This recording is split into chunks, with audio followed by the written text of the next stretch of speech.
Testing. Let me know if you guys can hear me. Testing, testing, 1, 2, 3. How's everybody? Happy Friday.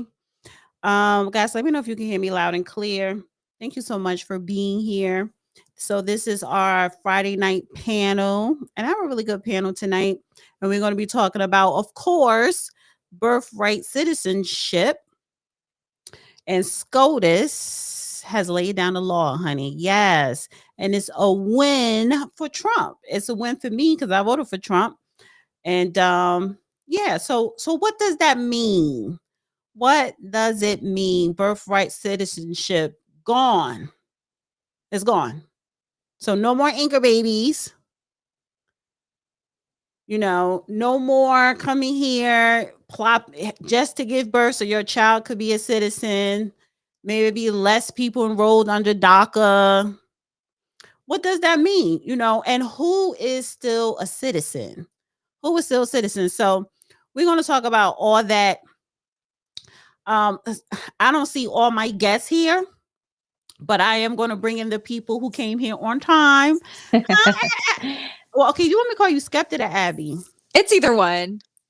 Hi, Abby. Hey, I'm glad to be back. Look at you and we the people in the background. Yeah, this is the background I use for my debates. So I was like, I'm gonna keep it consistent. Yes. Let me make us bigger here. Okay, I'm gonna do the square. All right, so introduce yourself because I do see Michael backstage. Introduce yourself. Hey everyone, I am Skeptic. I'm known as Skeptic on TikTok. I host political debates, and it's in between news sharing and politics type of a style because I come in and I normally update. Like, this is going to be an update that I'm going to do probably tomorrow or the next day, because we have talked about this before. So I kind of go in depth on some things that you would just see kind of like flash across the news, and then I open the panel and we have debates. We go from left to right, from right to left. So it's lots of fun. I'm big on debating. So I enjoy debating people. You're very good at it. Thank you. You're very respectful. So, and I loved having you on last time. So it's like, okay, I want Abby to come back. And so I'm glad that you're here. And I know you have a lot to say about this topic. Do me a favor, put your social media handles in a private chat so I could put it in my description and everything. Okay. I should answer that earlier. All right, so let's see. I see King Michael. Are you there? Yeah, I'm here. Why are you in the dark, honey? Is my camera on? No, it's pitch black. Hold on. There you go. Hi. What's going on? How are you? I'm doing good, man. You know. So Good this is Friday. Yeah, this is your second time here. We had fun last week. Yeah. This week is a little bit more serious, even though it's still fun. So introduce yourself again to the audience and to Skeptic. Yeah, I'm King Michael. You can follow me, like I said, on X, Michael_Ali. Yeah, I like debating too. Like I heard what Skeptic said. I love the debate, you know what I'm saying? And I love to hear other people's opinions. And I like to give my own because like I said, I think differently than everybody else. Right. So okay, so Consuelo, she just texted me. She said she had to restart her computer, but she's coming on. And I have another guest. His name is Michael as well. But I'm gonna call him Mr. Wilson because I don't want to get confused with you, Michael. So I don't know if he's going to be coming on, but he's supposed to. I know he's on the West Coast. Okay, here's Consuelo. Hi. Hello. Hey.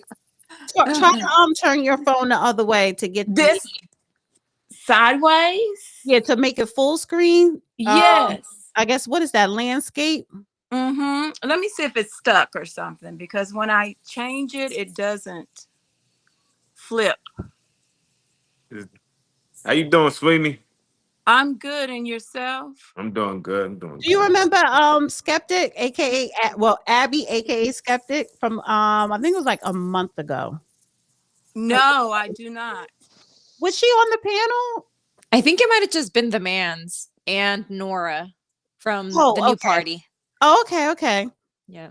Now, does that work Yeah, better? that's better. Yeah. Okay. Perfect. Okay. So introduce yourself again, Consuelo. Oh, yes. Okay. So I'm Consuelo Davis. I consider myself an advocate, Freeman. I have an organization called the Freeman Descendants Advocacy Group. That I work with making sure policy or working with the community on healthcare, mental health, education, any of those things within the community. Great. And Michael and Consuelo, do me a favor, put your social media handles in the private chat when you get a chance. Okay. All right. So, and you can send the link to Z if you like, if he has time to come on. Okay. And the other Michael, I guess he'll hop on whenever he get a chance. Peter said he'll come on like after 10 or whatever. So hopefully it'll be like at 10:05. But all right. So the gang is here. This is a good panel now. I think we're gonna have a good discussion because it's 2 and 2. Abby, you are pro migrants, pro immigrants. Should I say pro open border, or is that a stretch? I mean, I could see the argument for it. I think I look at Europe as a whole, how Europe has combined, and allowed their citizens to be able to travel from country to country and made it easier. I think that it would definitely, if open borders was even an option, I think that we would have to work together with Canada and Mexico to strengthen their borders and have some type of agreement that way. But I do think that prior to, I want to say it was 2023, the influx of immigrants were coming from Mexico. And prior to IRA, which were the policies that were implemented in 1996 by the Bill Clinton administration, before we started penalizing people for crossing the border illegally, undocumented immigrants that came from Mexico would go back to Mexico more likely. And that is when we saw an influx of undocumented immigrants stay here in America. So I think there's a good argument for, per se, what you would call quote unquote open borders. I'm for rule of law per se. So. Okay, cool. And Michael, you half and half. One parent is FBA and the other parent is, I don't want to say tether because that's you're nice. So the other parent is Jamaican. So, but you always, you're pro Jamaica, you're pro immigrants more than you are pro FBA. So what is, so what is your stance? You're pro immigrant as well, right? Yeah, well, I'm not opposed to nobody coming to America to better their life. You know what I'm saying? I don't oppose that. You know what I'm saying? If you need to leave your country to come to the greatest country in, let's be real, the history of this world that we live in, America's the greatest country. If you need to come here to better your life, I'm not gonna stop. I don't see nothing wrong with that. Okay. All right. So you and Skeptic on the same page. Now sway me, honey. What is your stance? Because you are not pro open border. You're not pro migrants. You are. Did you vote for Trump? I did. Yeah. Remember, I literally was with people holding rallies. I was in the South Bronx with those people the rally to kick it off. So no, I am against open borders. That just does not work because we have so many. We see it now, right? We have so many different cultures coming into America that it's clashing because the people are not assimilating right into American culture. And what we're finding out now, and that's a big issue, is that because they're not assimilating and they're coming and bringing their cultures from, there's nothing wrong with them bringing their cultures from their other countries, but they're also bringing the ideology and now want to change America into their country, right? We already as Americans have established something here, philosophies, we have our own value systems and worldviews that does not align with many that are immigrating here now. And to have open borders is already causing a catastrophe in our country. Also, as far as the economy, we know our economy tanked with all the influx And then the fact that a lot of the monies was going out of America, right? Remittances, not going back into our country and our economy. So that's a huge issue. Mhm. So my stance is, I don't have a problem if you come here legally, but I do have a problem when you're coming here illegally. I am totally against open borders, whether it's from Mexico and Canada. I am against anchor babies. And when DACA passed, I was kind of on the fence, but at the same time, those children that was born here, they are innocent. So if they've been here all their lives and then all of a sudden one of the parents get caught, should they, be deported? No. And it kind of protects them, especially if they're in college. So because I know when I was in college, I've met a few people who were considered DACA, and they were, going to school to be doctors, lawyers, so that should, their lives should not be interrupted. But I was a little bit on the fence because when you do pass laws to help protect people, people take advantage of it. And I feel as though our immigration system has been so disorganized and corrupt as for decades. Democrats or Republicans didn't never take the time to even try to fix it or to organize it. And under the Biden administration, they just literally broke the immigration system, and they broke all types of laws by literally allowing open borders. And Mexico itself, because people think everyone that's coming here is coming from Mexico. No, they come through Mexico, and Mexico allow it as long as you're coming through. But now Mexico is even stopping people at their border, south of their border, with guns and everything, saying, nope, you can't even come in here if you're even trying to get to the United States. So it's a mess. And I want to start off by playing this clip here, because Trump, which is why I voted for him, to deport the illegals that came here under the Biden-Harris administration. And he went at it full force day one, day of his inauguration. He even took, I think it was, I don't know, he took states or whatever to court, to this, all the way up to the Supreme Court, because there were federal judges blocking him for practicing deportation. So, and the hearing, it was in May, and then it came down, breaking news today, that it was a 6-3 opinion for Trump. So I want to play this clip. How do I want to set this up? Oh, okay, I'll do it like this. We can now promptly file to proceed with numerous policies that have been wrongly enjoined on a nationwide basis. And some of the cases we're talking about would be ending birthright citizenship, which now comes to the fore. That was meant for the babies of slaves. It wasn't meant for people trying to scam the system and come into the country on a vacation. This was, in fact, it was the same date, the exact same date, the end of the Civil War. It was meant for the babies of slaves, and it's so clean and so obvious. But this lets us go there and finally win that case, because hundreds of thousands of people are pouring into our country under birthright citizenship, and it wasn't meant for that reason. It was meant for the babies of slaves.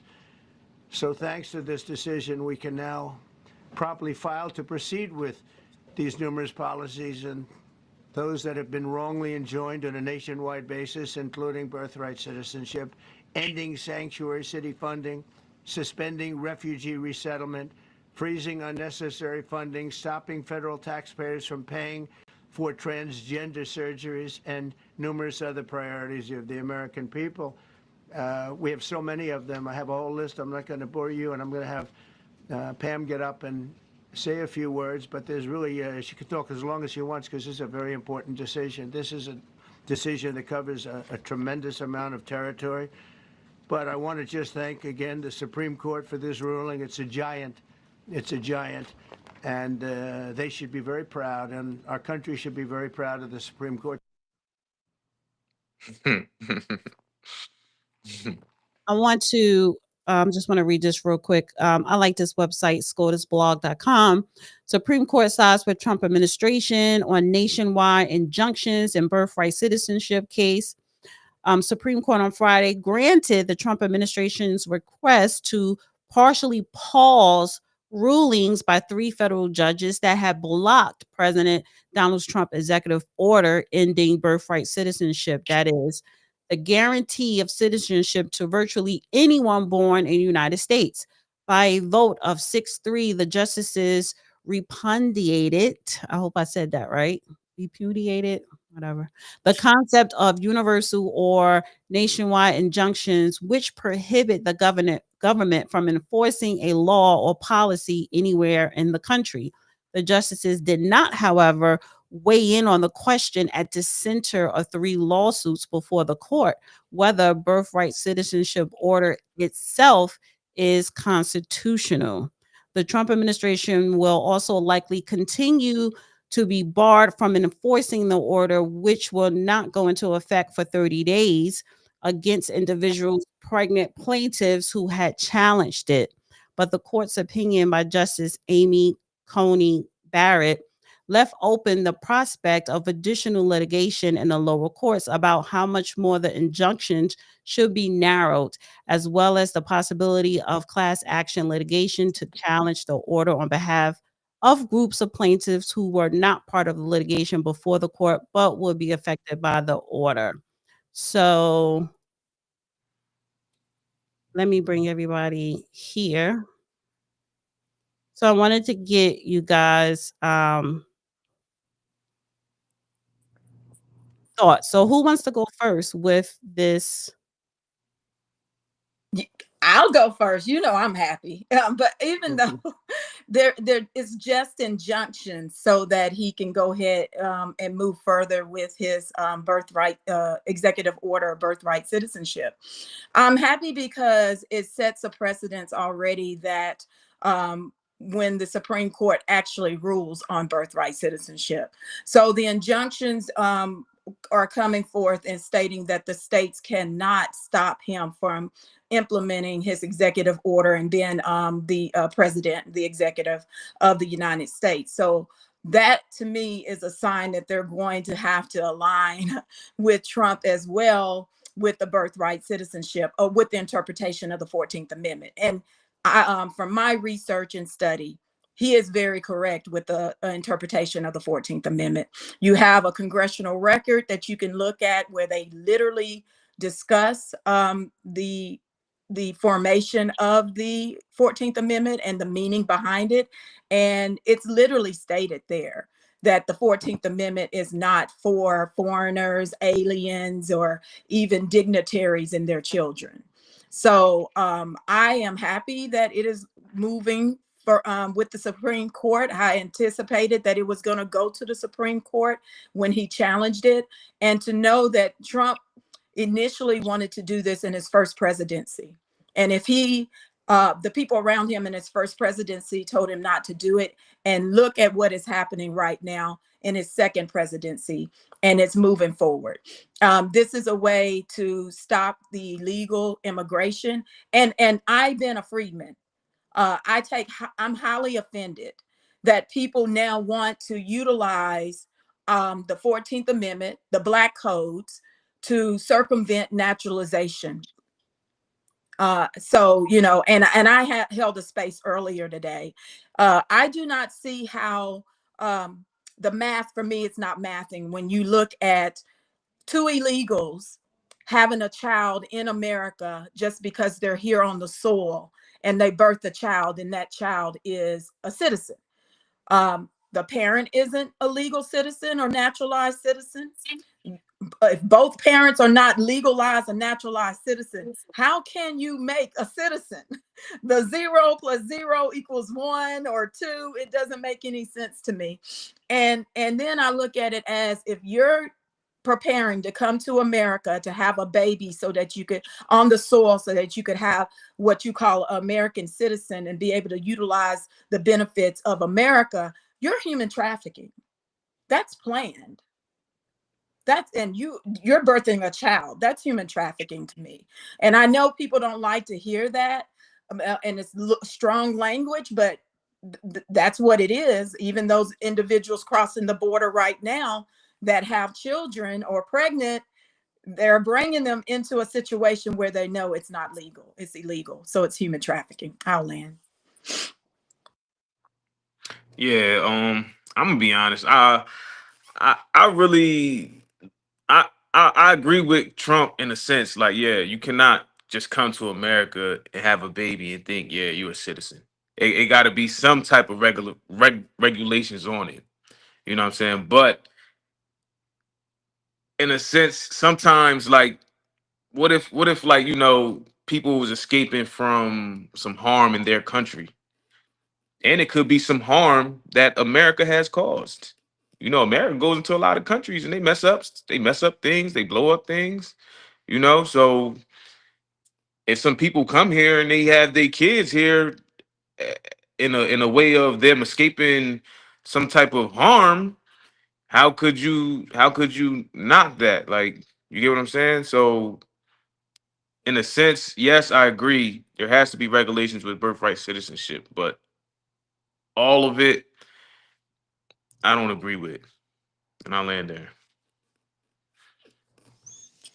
I think I have a little bit of like a different viewpoint when I look at this, because from my understanding, the way that the, SCOTUS, so Abby, you still there? Oh, you froze up. Was that me? Wait a minute. Did she freeze up? Yeah, I don't know. Yeah.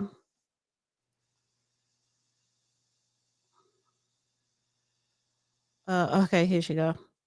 Yeah. What happened? Can you hear me? Oh, wait. Here she go. Oh no, that's somebody else. Abby? Can you hear me? okay.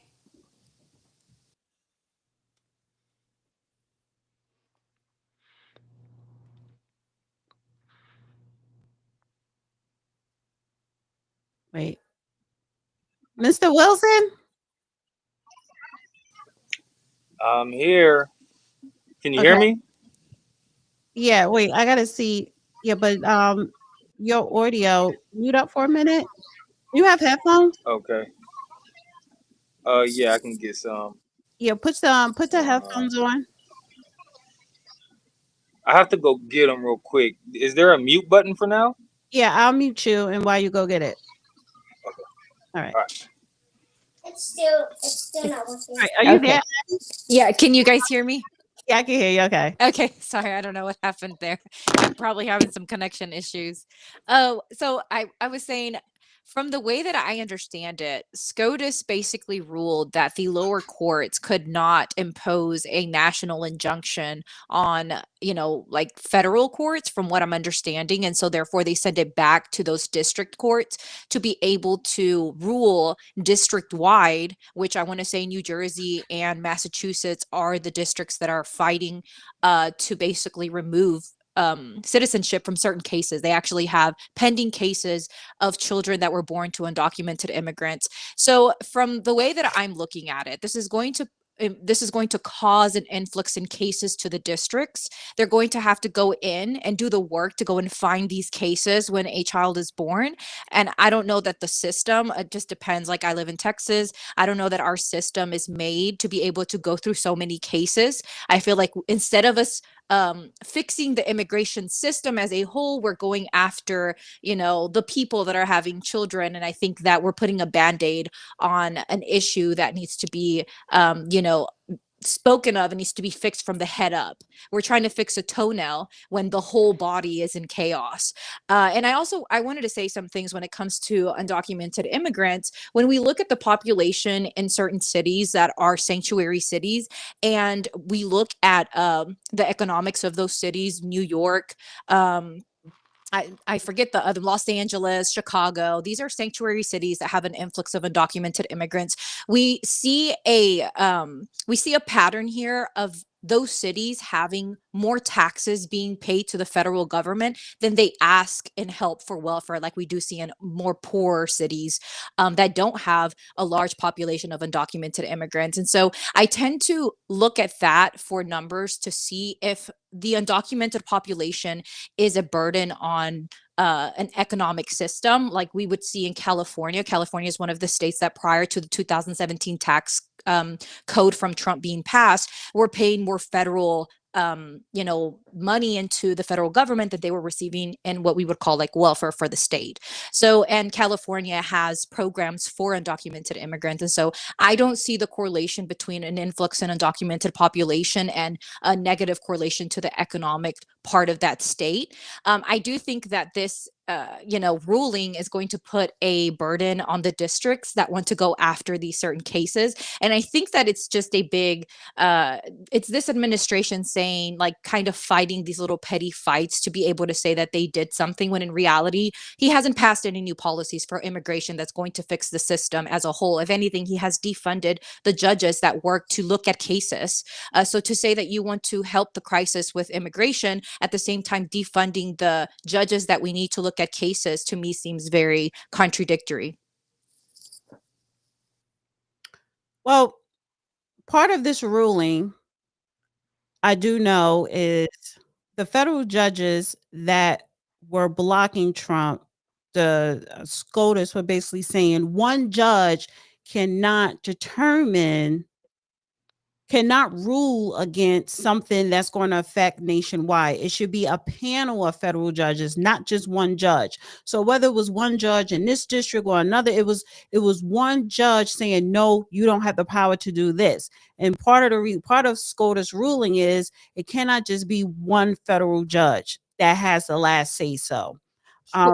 I think that's going to cause an issue also, because when we talk about districts, if let's say that I've been listening to what they're talking about, let's say they're talking about a statewide and they're naming it a district. If you have a New Jersey resident who has a child in per se Texas, who's out, let's say she's 9 months pregnant and she's visiting family and she has a child in Texas, does the same law apply to her, being that she's a New Jersey resident? And in that district, we don't give citizenship to her child, but she had this child in Texas. Like, it's more complex than, what they're cutting it out to be. You said if a woman is Right. pregnant, but she's not a citizen here, but she's visiting. So let's say she's an undocumented immigrant, but she's a resident. So she lives, all of her information has to be sent to New Jersey because she resides in New Jersey. New Jersey has an injunction that's removing citizenship from her child, right? But Because she's that, undocumented. right. But you can be undocumented and have an ITIN number and have a resident and have like bills to your name and that sort of thing. You can Okay, pay but no, taxes. no, but Okay. but as far as any type, she doesn't have permanent residency paperwork. She doesn't have a green card. She doesn't have a visa. She's just undocumented, which means she came here illegally. But if you're in a sanctuary state or a sanctuary city, they do allow you, like you said, to get, what is that, ITN number or so forth. So because she's undocumented and she's resident living in New Jersey at the time, but visiting Texas, and she's pregnant and she gives birth to a baby, basically, should that child automatically be a citizen of the United States because the mother is not a citizen? The mother's not. Yeah. It depends though. How long has the mother been here? Well, I think the complexity of what SCOTUS has ruled is the fact that this is going to be a district. This is going to be a district ruling in New Jersey. So if she's in Texas, Texas would have to have an injunction in that area where she gave birth to then bring that case forward to like the judges and then for it to be ruled on and remove citizenship from her child. Like, does that make sense? It's going to put a strain on our system beyond that which we already have when it comes to immigration. That's why I say we're creating a bigger problem. We're going to create an influx of more undocumented children when in reality we're not fixing the root of the problem. Does that make sense? But the root of the problem is that she came to America undocumented and didn't go the legal route. So Right. it's laid out, and in our system, you still have to go through immigration laws.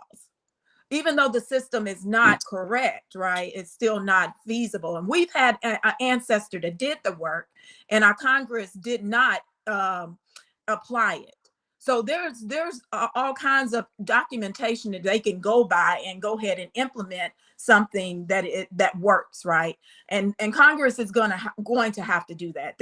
Now it's no other way but for them to go in and do that. However, if you're undocumented, and I'm gonna say illegal alien, you're an illegal alien, and your child is also an illegal alien because you wasn't born here. And that child is not the parent. We have a constitution, and this is the problem we're having with, and I'm gonna just say it, this is the problem we're having with immigrants or illegal aliens coming to America now, telling us that our doctrines and our philosophies, or you know what, we don't need to live by those anymore. That's just not how it works in America. So I do think, sorry, a little bit of when you're doing this immigration thing, you have to use your common sense a little bit up in it. You know, like, come on, man, somebody that been here for 15 years, been paying taxes. You can't get around property taxes. You know what I'm saying? If they have a kid, right, and they've been here for 15 years paying taxes, you don't think that their kid should be a citizen? You want to send your parents. Where's your common sense? Where's your common sense at? I as a freedman. As a freedman, so you just feel as though but I'm just saying, I'm an American, right? My people we done did a lot of work, right?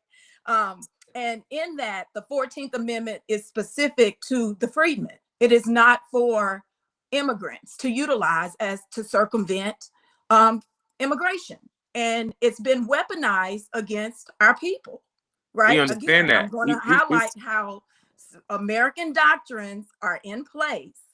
And now we have people that want to come here and not acknowledge that. I want to ask you something. That is a problem, because when you cross the border and you don't go and do it legally, then you're a criminal.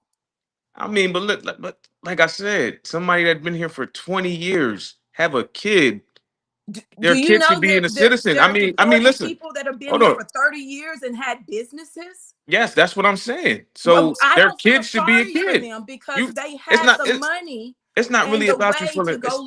It's really not you about you feeling sorry. No. Let me ask you something. Well, okay then. When was that law? Hold up. Not legally immigrating to America, and they know it's a great country. Okay. So why are you not respecting us and our laws? No, we are. Y'all. It's being respected. It's not. Not if you come here and you're here for 30 years. You're able to make a living, and then you still don't become a citizen. They still don't become a citizen. So that means that here to use our system as a welfare system to get what you want. They're not using it as a welfare system. Really be an American. No, they want to be. They want to be American. But listen, when was that law, that 14th Amendment law made? It was made when? Right after emancipation of the slaves, within 1800s, right? 1866. So this is what y'all don't understand. We understand the law was made for, yes, the children of slaves. But what y'all got to understand is things change. It was a law. It was a law at one point. At one point, hold up. The law at one point was slavery was the law. And it changed, right? Constitution. And it changed though, right? But it was written. It's a doctrine written. They went in and literally amended the Constitution to notate what happened. You just can't change it because you feel like changing it. No, but I'm not saying that. But at the same time, come on, 1860. We're in 2025. Well, again, you get what I'm saying? That's.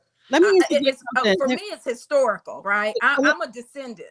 Well, let me interject something, because our Constitution is over 200 years old, but we still use our Constitution. The Constitution is the Constitution. The amendments are the amendments. It doesn't matter how many centuries ago that it was written. 14th Amendment to the U.S. Constitution, ratified in 1868, is a cornerstone of American law, primarily addressing citizenship, equal protection under the law, and due process. It defines citizenship as birthright or naturalization within the U.S. and prohibits states from infringing on citizens' privileges and immunities, depriving them of life, liberty, and property without due process, or denying them equal protection under the law. The citizenship, the amendment declares that all persons born or naturalized in the United States and subject to its jurisdictions are citizens of both the United States and the state where they reside. This clause is particularly important for addressing citizenship for formerly enslaved people and their descendants. So here's the thing. What has been happening for a very long time when we're talking about this immigration is people are taking advantage, illegals, undocumented. People say undocumented because that's nicer, but undocumented illegals, it doesn't matter, take advantage of the 14th Amendment. And during that time when it was written for the purpose of people who were enslaved and the children. With that said, fast forward to today, people are having quote unquote anchor babies just so that their children could be American citizens, which means that gives them more weight to be able to stay here and not be deported. They have anchor hospitals throughout the state of California, taking advantage of our laws. So under the Biden administration, because this is my issue, is really the 4 years under the Biden administration, they actually allowed 10 plus million people to cross that border from all over the world, not just South America. And that is a security risk. No vetting, no nothing, but they were giving them healthcare, education, housing, jobs, credit cards, cell phones, work permits, all of these things in these blue cities, in these blue states, in these blue districts, and literally ignoring their own American citizens, their constituents. They also was giving them mental health resources, everything under the sun. The immigrants was getting all that. The illegals that crossed that border under the Biden administration. Now, what the Biden administration could have done, because they knew Trump was going to go in and, initiate ICE to do their job, they could have had a record of all the thousands of people that were committing crimes and just hand it over to ICE and say, okay, go and get these people. If you wanted to protect families and mothers and children, so why didn't you just hand over all of the criminals that were arrested for committing horrific crimes when they were here so that ICE could focus on them? They didn't do that because they would arrest them, particularly in New York City, and release them and say, hey, promise us you'll come back on this court date, instead of just holding them. And then they didn't even have a permanent address. They had none of their information. And if they did have any type of information on these people, because they had that 1-800 app or whatever, I don't know if they even handed over that data to the new administration. So basically, they blindly allowed 10 million people to come in here blindly with no track of them. So now that Trump, okay, we're just going to go and take everybody, the people who were undocumented from 10 years ago, living their life, to the people who just came here yesterday. Why? Because this prior administration did not do their due diligence. And if they really wanted to protect you, then they would have just handed over the criminals. I have to just say that the 10 million plus people that entered undocumented doesn't correlate with the census that we have of undocumented immigrants, which is closer to 13.5 million people. So if Biden Harris would have allowed 10 million undocumented immigrants to come in, being that there was 11 million undocumented immigrants prior to that administration, we would have over 21 million undocumented immigrants. And that just isn't true when we look at the census of, population and the undocumented. What census? They're not counting in the census. They count them in the census. So that number that it is over 20 million illegals, they're not counted in the census because they cannot be counted. Oh, certain states, Dana, they were counting them. That's the whole thing, also, so the Democrats can hold. No. They were counting bodies. They weren't counting people as far as male, female, first, last name, black, white. They're correct. Okay. Bodies, and that's the difference. And honestly, they didn't even get a chance to kind of do that in full force because their person did not get elected. If Kamala Harris was elected president, she would have gave them a fast track to citizenship. All those 10 million plus people would have been citizens already. I think y'all really think 10 million really So- came through though? Abby, wait, I want to have to finish it. So I did want to say that when we look at undocumented population, we can gather a roundabout number of how many we have, being that 50% of them tend to apply for ITIN numbers, given that the American system does allow for a type of tracking of them. This is why Donald Trump asked the IRS to give them information on undocumented immigrants so that they could then go and take that information that they were using the ITIN numbers and paying their taxes and filing taxes, which I want to say is close to 50%. And then 46% of those that are undocumented immigrants came in with visas and are overstayed visas. So there is a pretty accurate number that we can kind of conclude every year, which we do. And we see an influx coming in, but 10 million being happening in the years that Biden was president is just not an accurate number. And also saying that they're using welfare is also inaccurate, being that federal programs have to have a social security. They do not take ITIN numbers. So that puts a lot of federal programs out of the availability for undocumented immigrants. So undocumented immigrants cannot get food stamps that are federally funded, cannot get CHIP that is federally funded. Anything that is federally funded that needs a social security, they are ineligible for. But they were getting it. See, you're talking about the protocol for citizens. For citizens, you have to have an address, you have to have a social security number. What was happening, and I'm specifically talking about the Biden administration. Hold on for a second. Wilson, are you there? Okay, there you go. All right.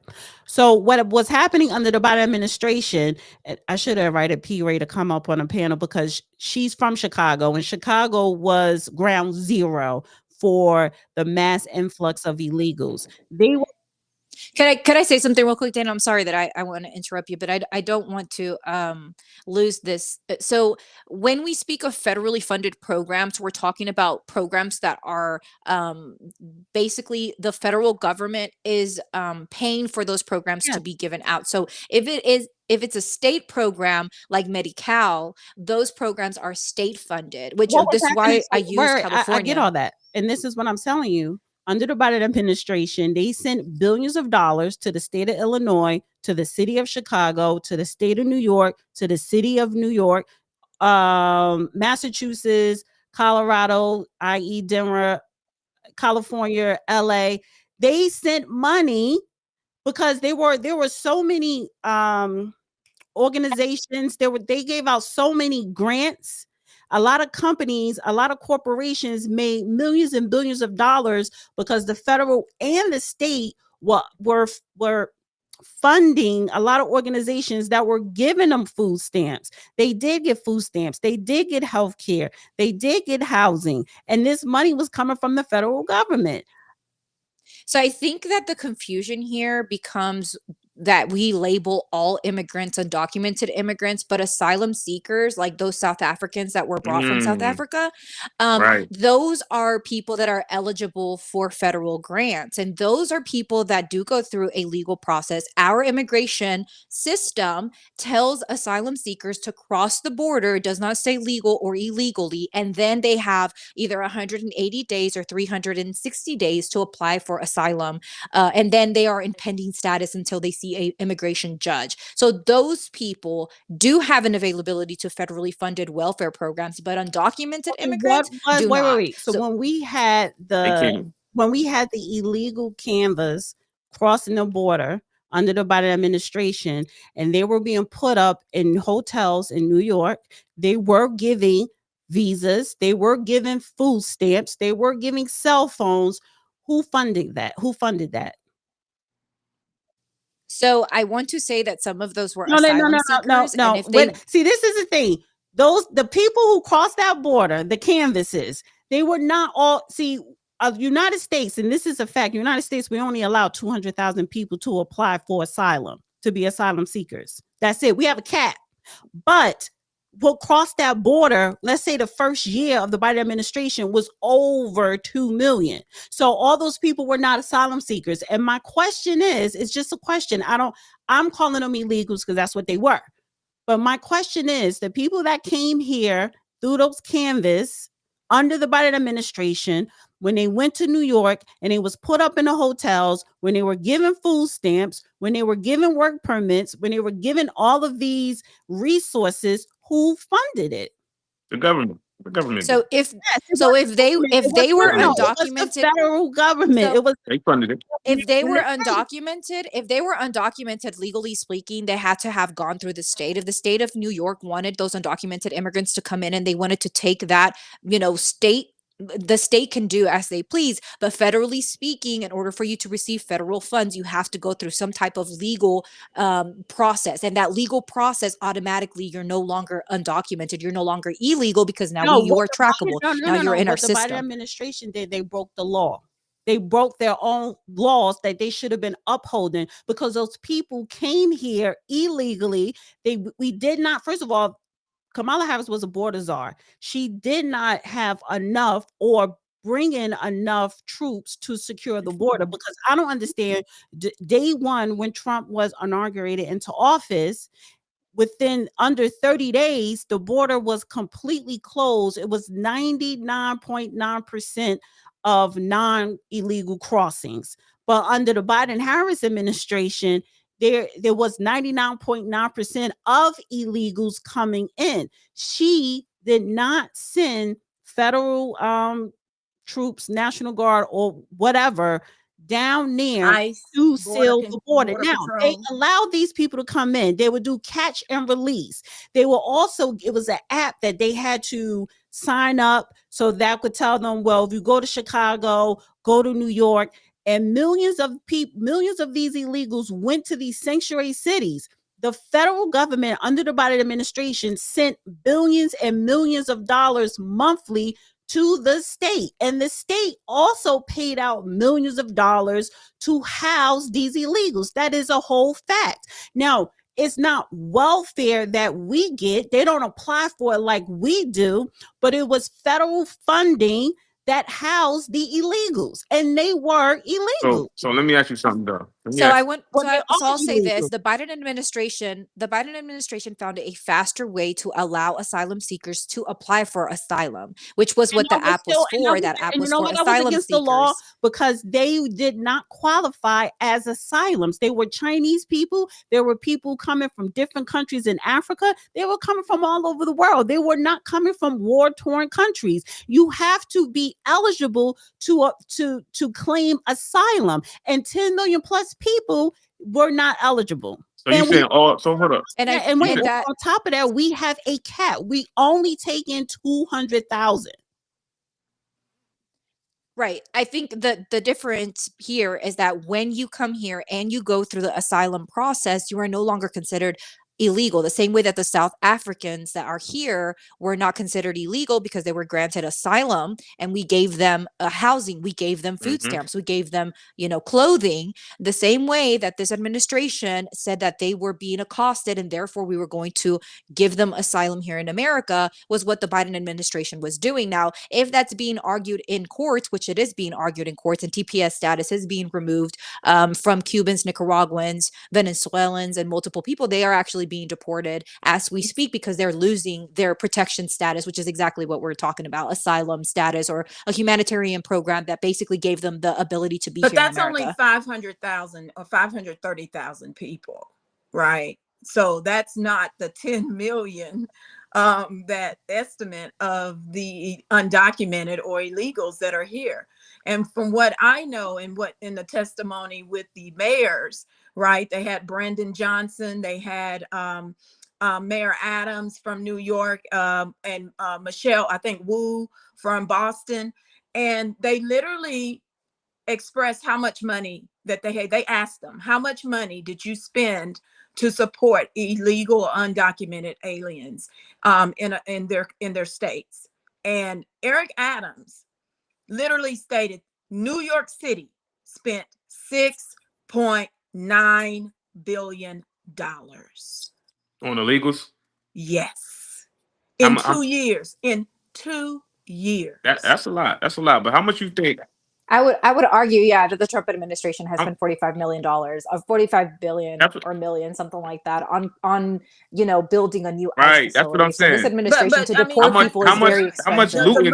the monies that they spent on illegal undocumented could have been spent on Americans, right? Well, listen, no. Homeless Americans. That's the thing that's happening in California right now. They're being investigated. The Department of Justice is trying to figure out. One, they had billions of dollars they received to build out a train system in the state of California. They can't find the money. Now they're also asking them, where's the money that we sent to you for the homeless individuals that should have been housing them, but you have spent so much money on undocumented illegal aliens? So there's a problem there. It's a problem with the that system, amount of money period, being though. spent.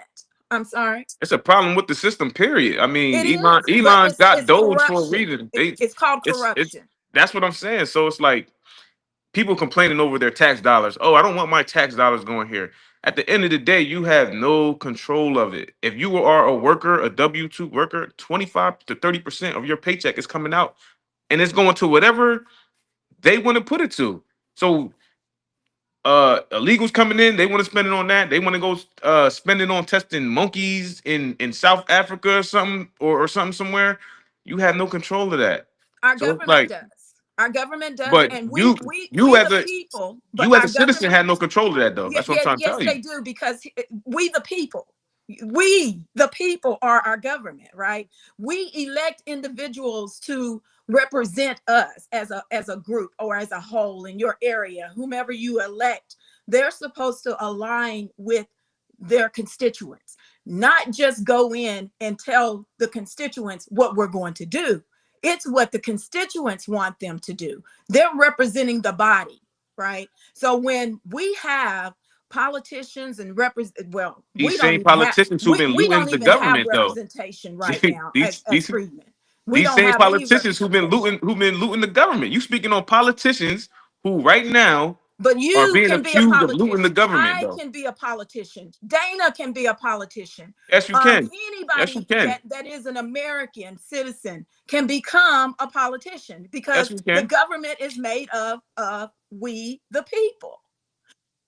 I think that it's an interesting thing to look at this administration, and they point out the issues that we all know are there, but I don't know that this administration has any solutions other than creating more of the issue by taking citizenship of those children that are being born on American soil. So I think that this administration says a lot of things. I don't know that they're doing a lot of things other than, negatively affecting those that are even going through the process. Like you had said, what happened to the 11 million that are here undocumented? We have no kind of paperwork for them. They haven't even gone through the process. Those that were trying to do it legally, coming here through immigration courts, coming here and had residency, green cards, and had them removed, had their visas, their protection status removed, have now been deported. What does that say to the undocumented immigrants that are here? And for us to say that DACA is a bad program when, a Democratic president put it in place to try and help and find a solution, Trump hasn't passed any policies that is going to benefit or affect the immigration status. As soon as he's out of office, the immigration system will still be broken. We will Right. still have an undocumented immigrant issue. There's no real solution other than saying take away citizenship from children that are being born in American Well, soil. I do know some of the politicians, at least out of Tennessee and Florida, are introducing bills to secure that birthright citizenship. We never have to deal with that issue ever again once the Supreme Court rules on it. Now, as far as the Trump administration, I did look at everything that Trump was campaigning on for this 2024 election, his Agenda 47. And what I see right now, he is literally doing what he said he was going to do. The big, beautiful bill includes many of the things that he campaigned on. No taxes, right? For waitresses and things that are on Social Security. Also, just the fact that he wants to make sure that we don't have to encounter this again, as far as immigration. I do believe he does want to fix the system, but he also at this point in time knows that the American people via the prior administration has done so much damage that he's now having to take that time to roll back everything that they did that damaged America, and to get us back into a balanced, neutral position to move forward and progress. Now, whatever administration come in after him, these bills that he's passing now and bills that forthcoming are exactly what I voted for. I am receiving tangibles right now. I'm happy because as a voter, as also someone that has worked with many on campaigns, even I worked on Obama's campaign. Obama did nothing for Black Americans, nothing. And they said that his DACA was unconstitutional, and he's a constitutional attorney. You got to name a president that did, though. I don't know not one president that well, did right anything now, for Black people. we do. But see, we're freedmen. We've been here. Now, we president, know who has benefited us and who hasn't benefited us. Not one president has affected me. Oh, well, you're not a freedman. The only thing the big beautiful bill. Those crime bills affected them crime bills. Right. Yeah, that's a negative effect from Biden administration. That's what I'm saying. I don't see a president that did anything good for Black people.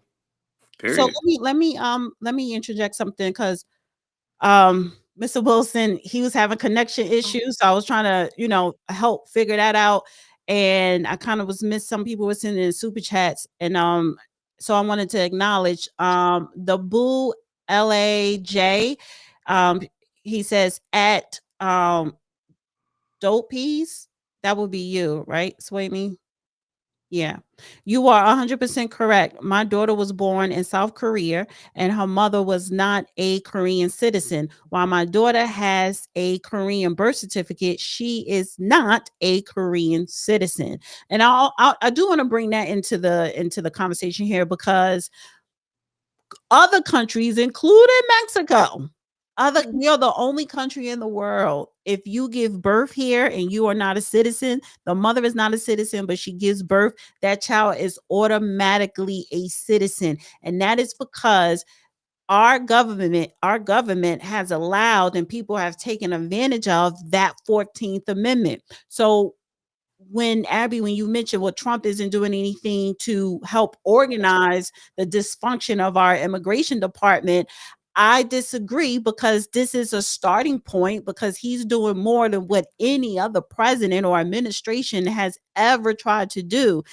So thank you so much for the Boo LAJ. I didn't save it to bring you yours up on the screen. Sorry about that.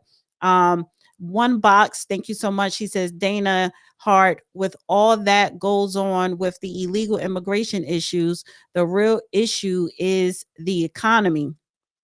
Yes. And thank you, Aaron Von Black 1926 says Mayor Eric Adams fell out with Biden and Harris over money for illegals. Yes, because he said, listen, I can't take any more people because they already broke our system here. Now, I can't, if you want me to keep housing these people, you're going to have to send more money. The federal government was sending money in, and then they tried to, hold back on some of the money because they probably realized, damn, we're about to be killing our economy because you let so many people in. So when he started speaking up and speaking out against the Biden administration, they dumped these federal RICO charges on him. So yeah, and then of course Trump had to come in and save the day. But and so thank you. And Amir Prescott says left top corner needs to stop talking. Stop, please. Left top. I don't know. I don't know. Everybody's here to talk. Everybody's here to talk. Ain't nobody here to be quiet. And thank you, Chief Rocka. What's broken regarding 8 USC 1324, 1325, and 1326? So some of them I was kind of able to oh yeah, this is one here. Are they the immigration statutes? Is that what they were speaking of? Regarding, yeah. Okay. Writing the immigration, yeah. Okay, top left corner. Okay, that was that one. Everybody's here to speak. All right. I need a show producer because I think you've been doing great in the top left corner. You've been doing real great. So listen, I don't know what they talking about. So this is, that's why I say I love when Abby come on. I sent the link to P Ray because she's in Chicago. So they witnessed the influx of the illegals coming in and everything that was happening, and the people there, they were raising hell. So I don't know if she's able to hop on. I do see Z here, but so okay, so go ahead, guys. And let me just say this, everyone, please hit the like button. Thank you everybody that's watching on X and YouTube. Please repost on YouTube, and here on YouTube, guys, please hit the like button and please share this video.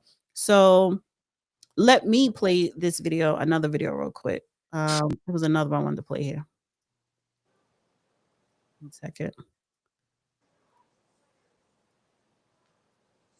Okay.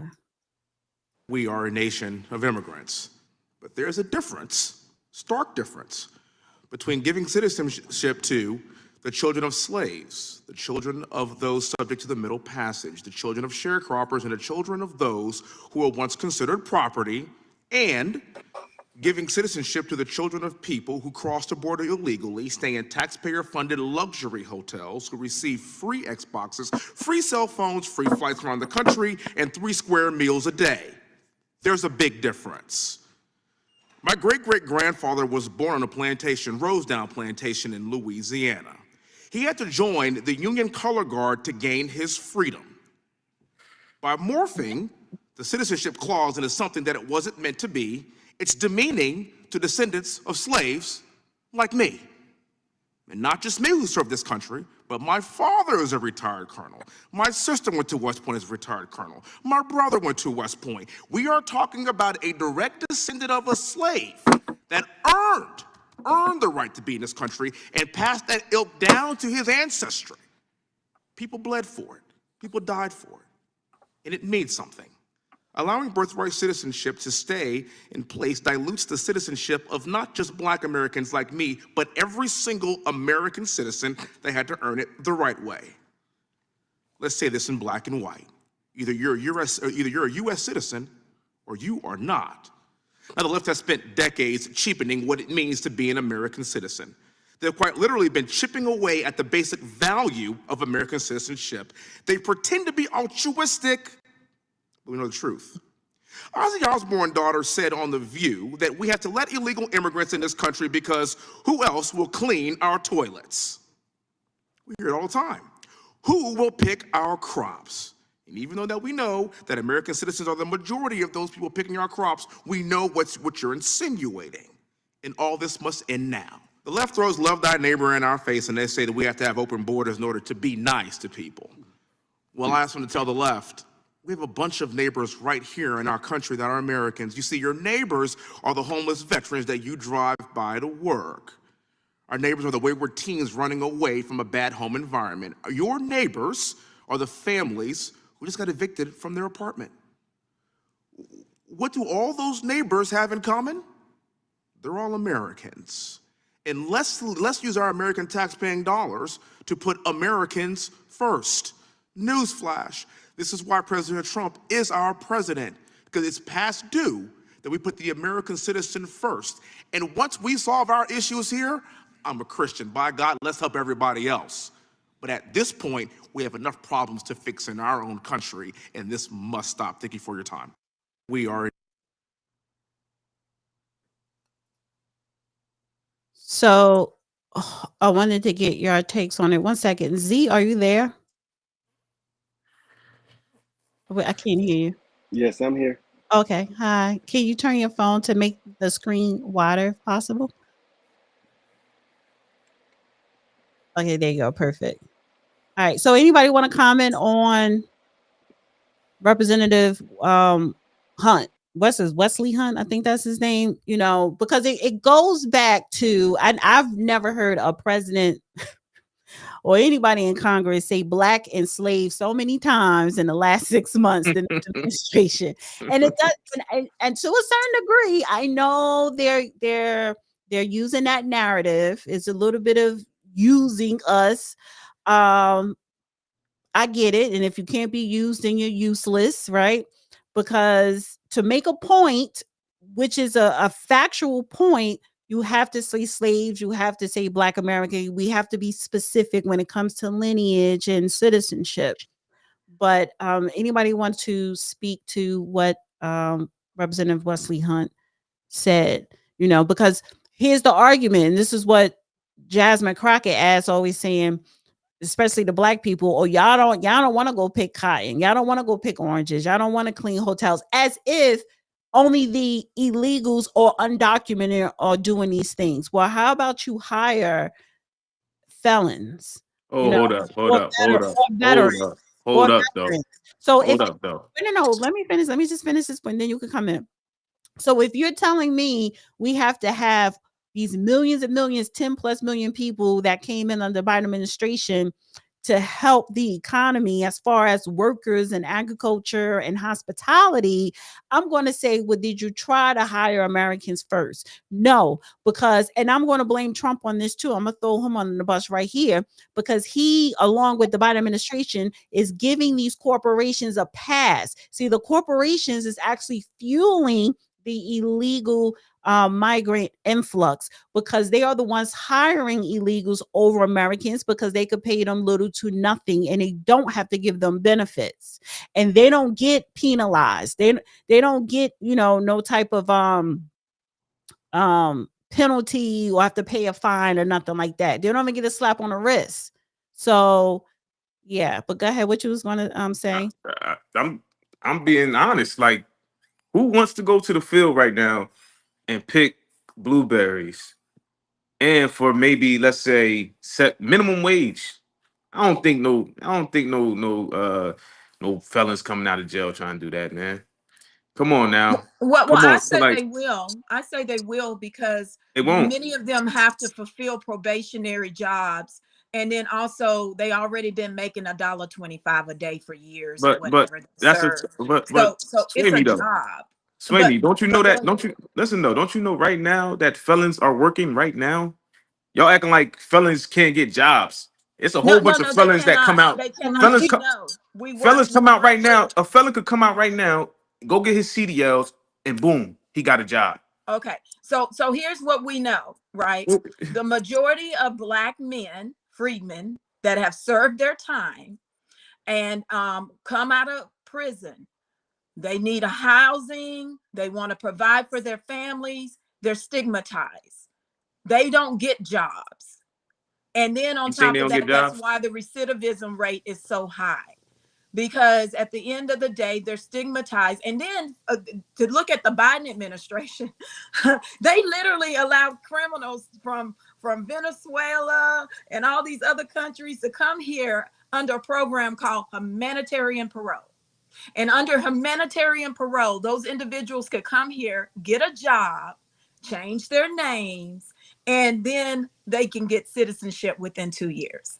But you have Black men, right, and some Black women that serve their time in prison and get out, and they can't get a job, they can't get housing, they can't even get insurance and certain things. And I think, Dana, you told me another thing that I did not know. They still have to pay taxes. They probably can't vote. But I want to clarify this, because I think maybe some wording can sometimes get a little misconstrued. But when we talk about humanitarian parole, it's not people that are coming out of jail per se. Even prior to Trump being in his, the president, we have never allowed for criminals to be here illegally. If you break the law and you are illegal, you get deported. The reason why people were being released was because just being here undocumented is not a federal offense, it's a civil offense. And so unless you have a criminal case against you, they would release you and say, hey, you need to go to immigration court and get this taken care of. If not, you're going to be deported. There is a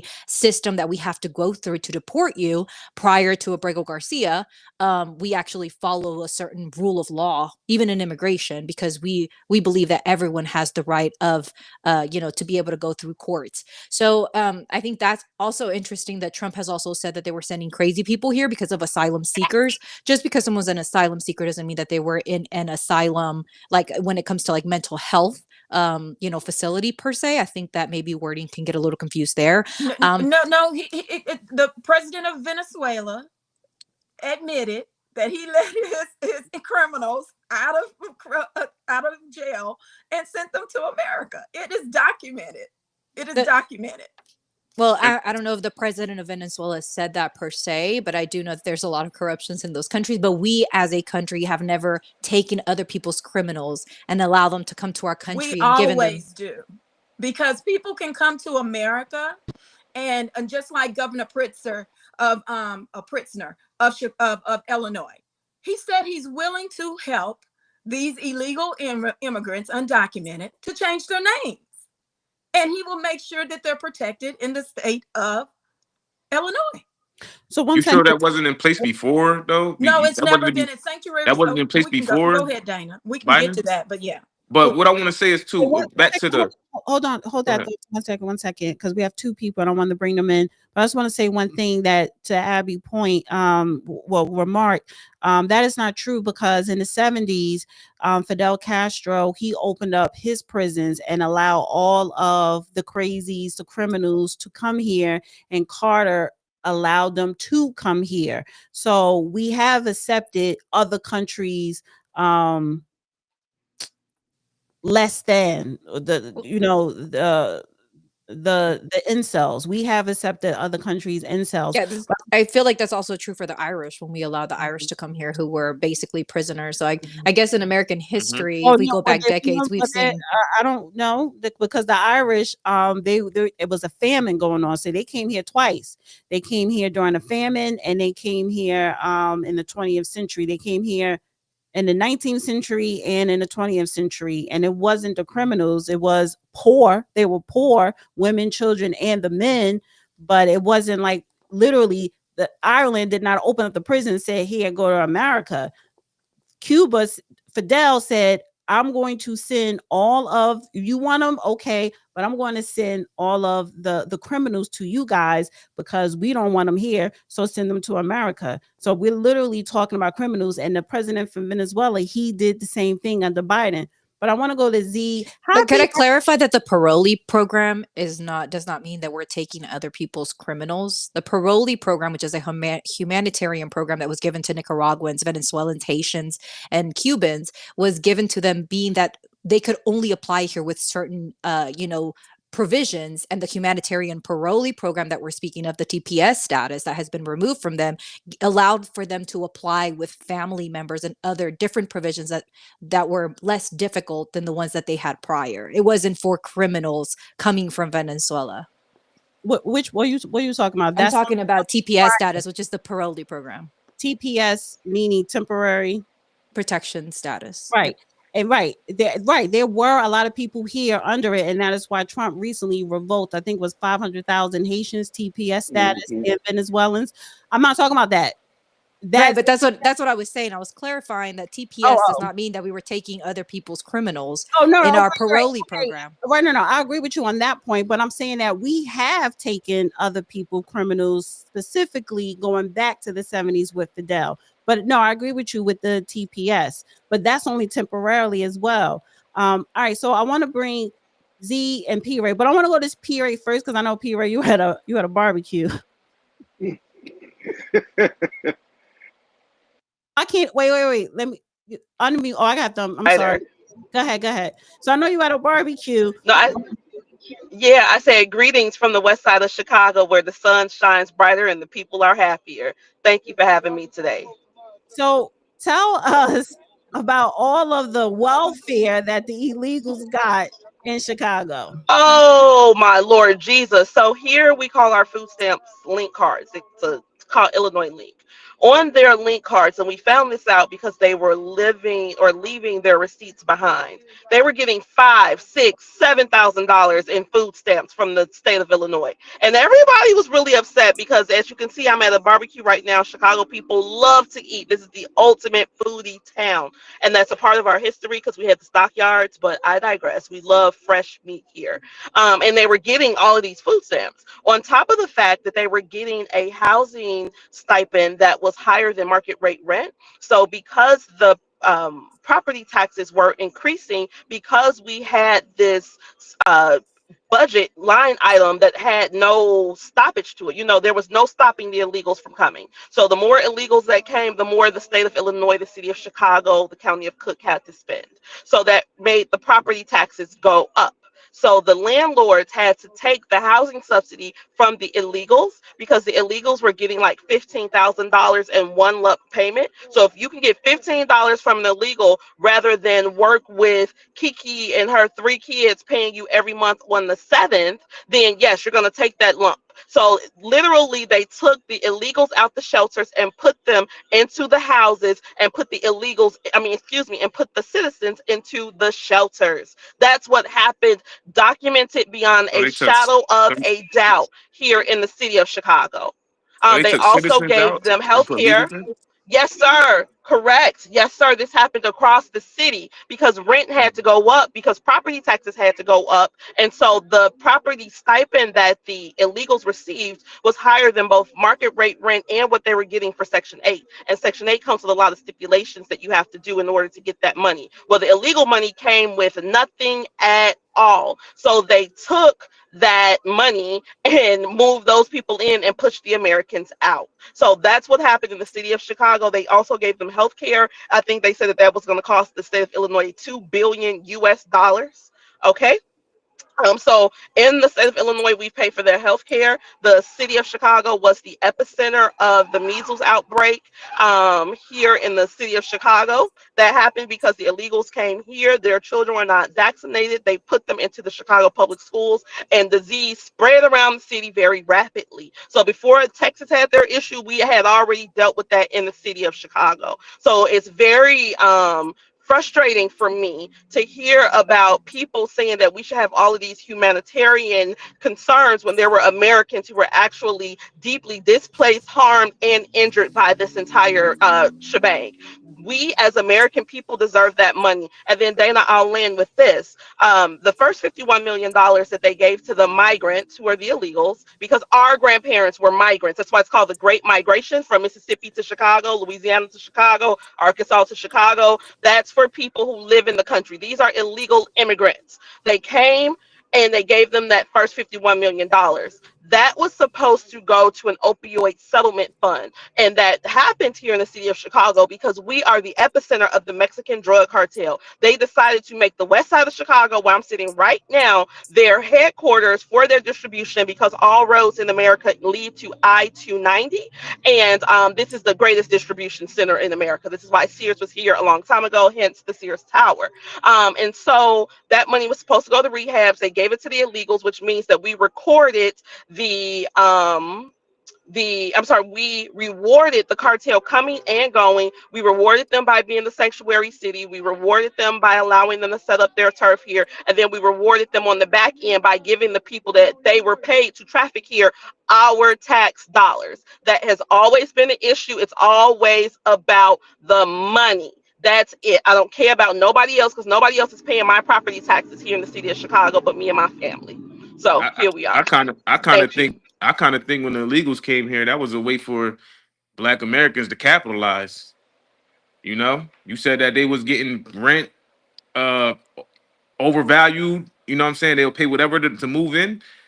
Black Americans, we should have had housing set up and Why would capitalizing I on put that my type of people stuff. outside? You know? No, I'm not putting my people outside to put some illegals in the house. Not You one right time. there. Nah, you right about that. We definitely ain't. That's what I'm We saying ain't putting happened our up people here. out. I don't really see how that could have happened. Like, It don't you got to go to happened. court I'm for that type telling of you. stuff? Like, No, honey. So your if Section you 8 got a gets dropped. month-to-month I don't lease, understand how that happens. no. If you got a month-to-month lease, or if it's time for me to renew your lease, I just won't renew you because Oh now yeah, I got these people coming with yeah, $15,000 in cash and definitely. 6 months worth of rent. I'm gonna take their money instead of working with you every month, with you paying me on the 7th. That's So what I'm what? talking about. Our people Okay. were displaced in the city of Chicago. Ain't no coming up off of this. We want them gone. They are here in the way, sucking up resources, making the children sick in the schools, taking away educational time because these children do not speak English. So they got to figure out something to do with them every single day when we got a reading rate for Black children in the city of Chicago at 8%. We don't got time to help nobody but American people right now. And once we get the American people straight, we can open the door back up and let all the people in. But until then, all we got is time and energy for the American people. You spend my American tax dollars on the American people. That's I it. believe And in I'm that. so proud of my Donnie. I I am definitely so believe in that. proud of my Donnie. I am so proud of President Trump because he is really making sure that that 14th Amendment is used properly. Our people bled for that 14th Amendment. You gonna give it to somebody who decides to come over here pregnant and take advantage of our social service system? Absolutely not. You and your kids gotta go. Y'all didn't put in the same work. I don't have no sympathy, more sympathy for these people than I got for these people right here at this You barbecue that shouldn't. I just You came shouldn't from. though. That's right You outside shouldn't. on this door. You And once shouldn't. But like I said, once my people are straight, then we With the can audio. talk about something. Can I'm you sorry. Can write? we Go hear you, ahead. sir? so let Can me you ask I'm you hear you? here. something. Yeah. Once my people straight, then we can talk about the others. I'm I here. got you. I like that. Once we get what we need to get straight, then we could do what we need to do. I understand that. I understand that. But I'm one of the type of people who, I don't blame, what I'm saying? I'm not blaming no immigrant for why I'm not straight. You get what I'm saying? An immigrant is not gonna affect me. That's all I'm saying. But Well, I hear we what you're say saying. that, but us Wait, They freedmen do. They that have been, affect your tax dollars, baby. and not only that, Not really. P. You Ray, But gotta pay taxes yes, regardless. Yeah, it I does. have to say, historically, no, but in my taxes shouldn't go up for them. right, Yeah, your but I taxes agree. shouldn't go. But historically, It should when go he to says rebuilding your that, school, oh, go rebuilding your ahead, highways. Zaire. I was just saying that your taxes should go to rebuilding your schools, taking care of your highways, doing some infrastructure. We got infrastructure issues really, really bad because we haven't been paying any attention to it. We haven't been putting the resources on those things. Our country is slowly falling apart. And then also, if you take a step back when he Z, is stopped something the, wrong with your audio? don't, It's like a noise.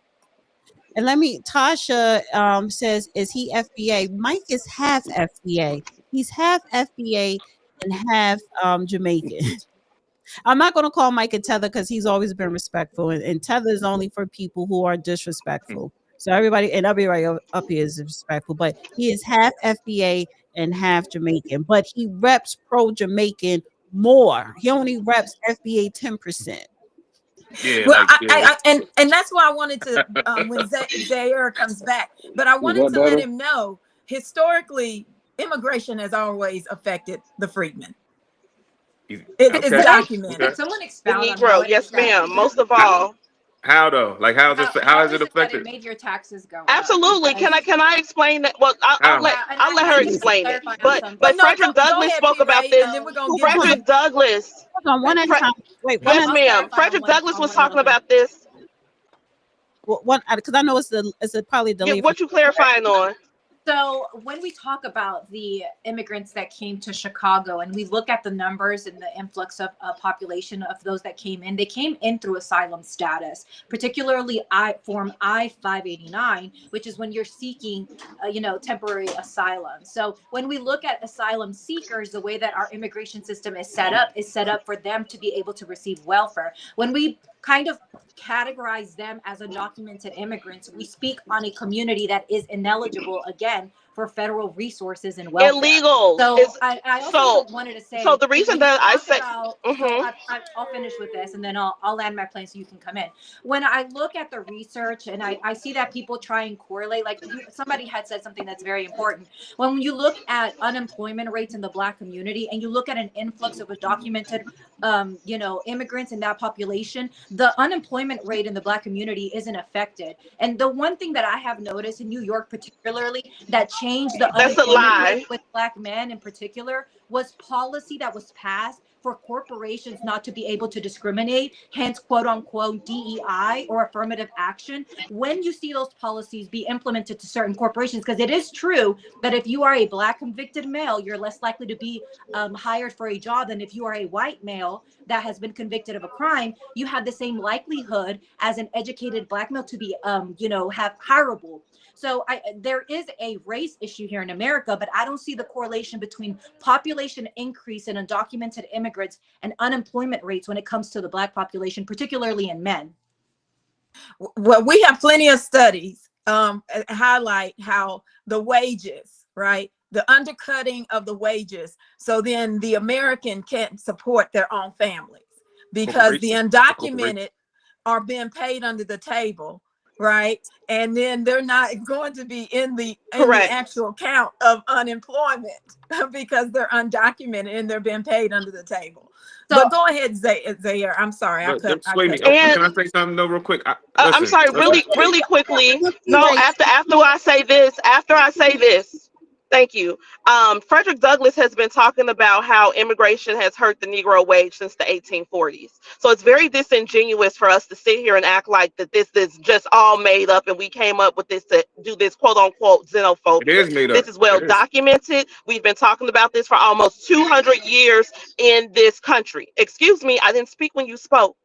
For 200 years, the Negro has been saying that the immigrant has been specifically brought here by the Democratic Party to undercut the wealth and safety of the Negro in this country. We know that for a fact. We also know that the progressive era in this country, which was between 1880 and 1965, when we had one of the largest immigration explosions in this country, was the most dangerous and unstable for the Negro in American history. So both and on every single level, we know that when the immigration comes up or when we get big immigrant floods, that some danger is coming to the Negro. Right here in the city of Chicago, like I said, where I live, where I pay taxes, coming to my everybody. people, I didn't interrupt you. Because you can't tell me no. You can't tell me no. Not in 60651. You can't tell me nothing about this. No, what I'm saying is what's happening over here. It's dangerous. What we know, if it's dangerous to you, I don't need you to tell me to say, listen. I don't need you to tell me, let me land my point. I don't need you to do that for me. This is my real life. I study this for real. I talk about this on a national level. I got on my Fox News makeup right now. Okay. Like, I don't play with this because this is my real life. I'm right now in my hood at a barbecue. I do this. I live over here. I choose to live over here. I love living over here. And we're not going to allow a failed federal policy to allow us to be invaded upon and have our tax dollars just plundered by people who are not supposed to be here. The immigration process starts at the embassy or at the consulate, because unlike many of you on this panel, I've worked with USCIS. I know exactly how USCIS works, and that starts at the embassy. So if you did not start at the embassy, if you chose to come through a hole in the gate, you have chose to circumvent the entire process, and you must be punished, because we punish people for breaking federal laws in the United States of America, period. Now, you're supposed to go to the closest country. So if you're coming from Venezuela, you done passed 7, 8 countries on your way. Why are you coming to the west side of Chicago to get in our way? Why didn't you leave that in Belize? That's what I'm saying. And for that reason, they got to go. And that number, I will land with this, and you can speak. And then for those who agree with me, that number is 866-DHS2-ICE, 866-DHS2-ICE, 866-347-2423. See something and say something today. It is not a game. Help us on the west side of Chicago. You talking about telling ICE on immigrants? That's what you talking about? Oh yeah, we about calling ICE. Okay. Hold up. Let me talk now. Let me talk. Please let me talk. So listen, y'all can call the cops on the immigrant, ICE on the immigrant, but you know, to me, I'm gonna call that straight up snitching. You know what I'm saying? You snitching because we don't owe any allegiance to you don't. But people that are not American. Let me ask you something though. If we was on a plantation right now, right, and I was trying to escape, and go up north, that's not the same. And you told on me, that's not the same. People, these individuals have countries. Would you be a snitch? No, seriously. They have countries. Would you be a snitch We though? are here in America as freedmen. We're the outcasted founding population of Americans, right? Because we're humiliated or whatever, right? But we don't flee. We don't flee to other people's countries only because America is the best country. Of course you ain't gonna flee. Right here, and we fight our government, and we let our government know, hey, no, this is not right. This is not justice. This is not going to work. So, we speak you up, we let wouldn't. them know. We don't go and flee and just say, oh, I'm throwing my hands up, I'm Oh, defeated, listen. I'm gonna go Let me tell you somewhere something. else. Let me We tell you don't do something, that. baby. Listen, America is the world reserve currency, right? $1. This $1 here is $150 somewhere else, and it's like that by design. They No, go. no, no, They no. You know what? no. Hold up. Hold up. Hold Decimating up. the Hold wealth up. of Though. Hold up. America. Hold up. Though. You remember why they killed Gaddafi, right?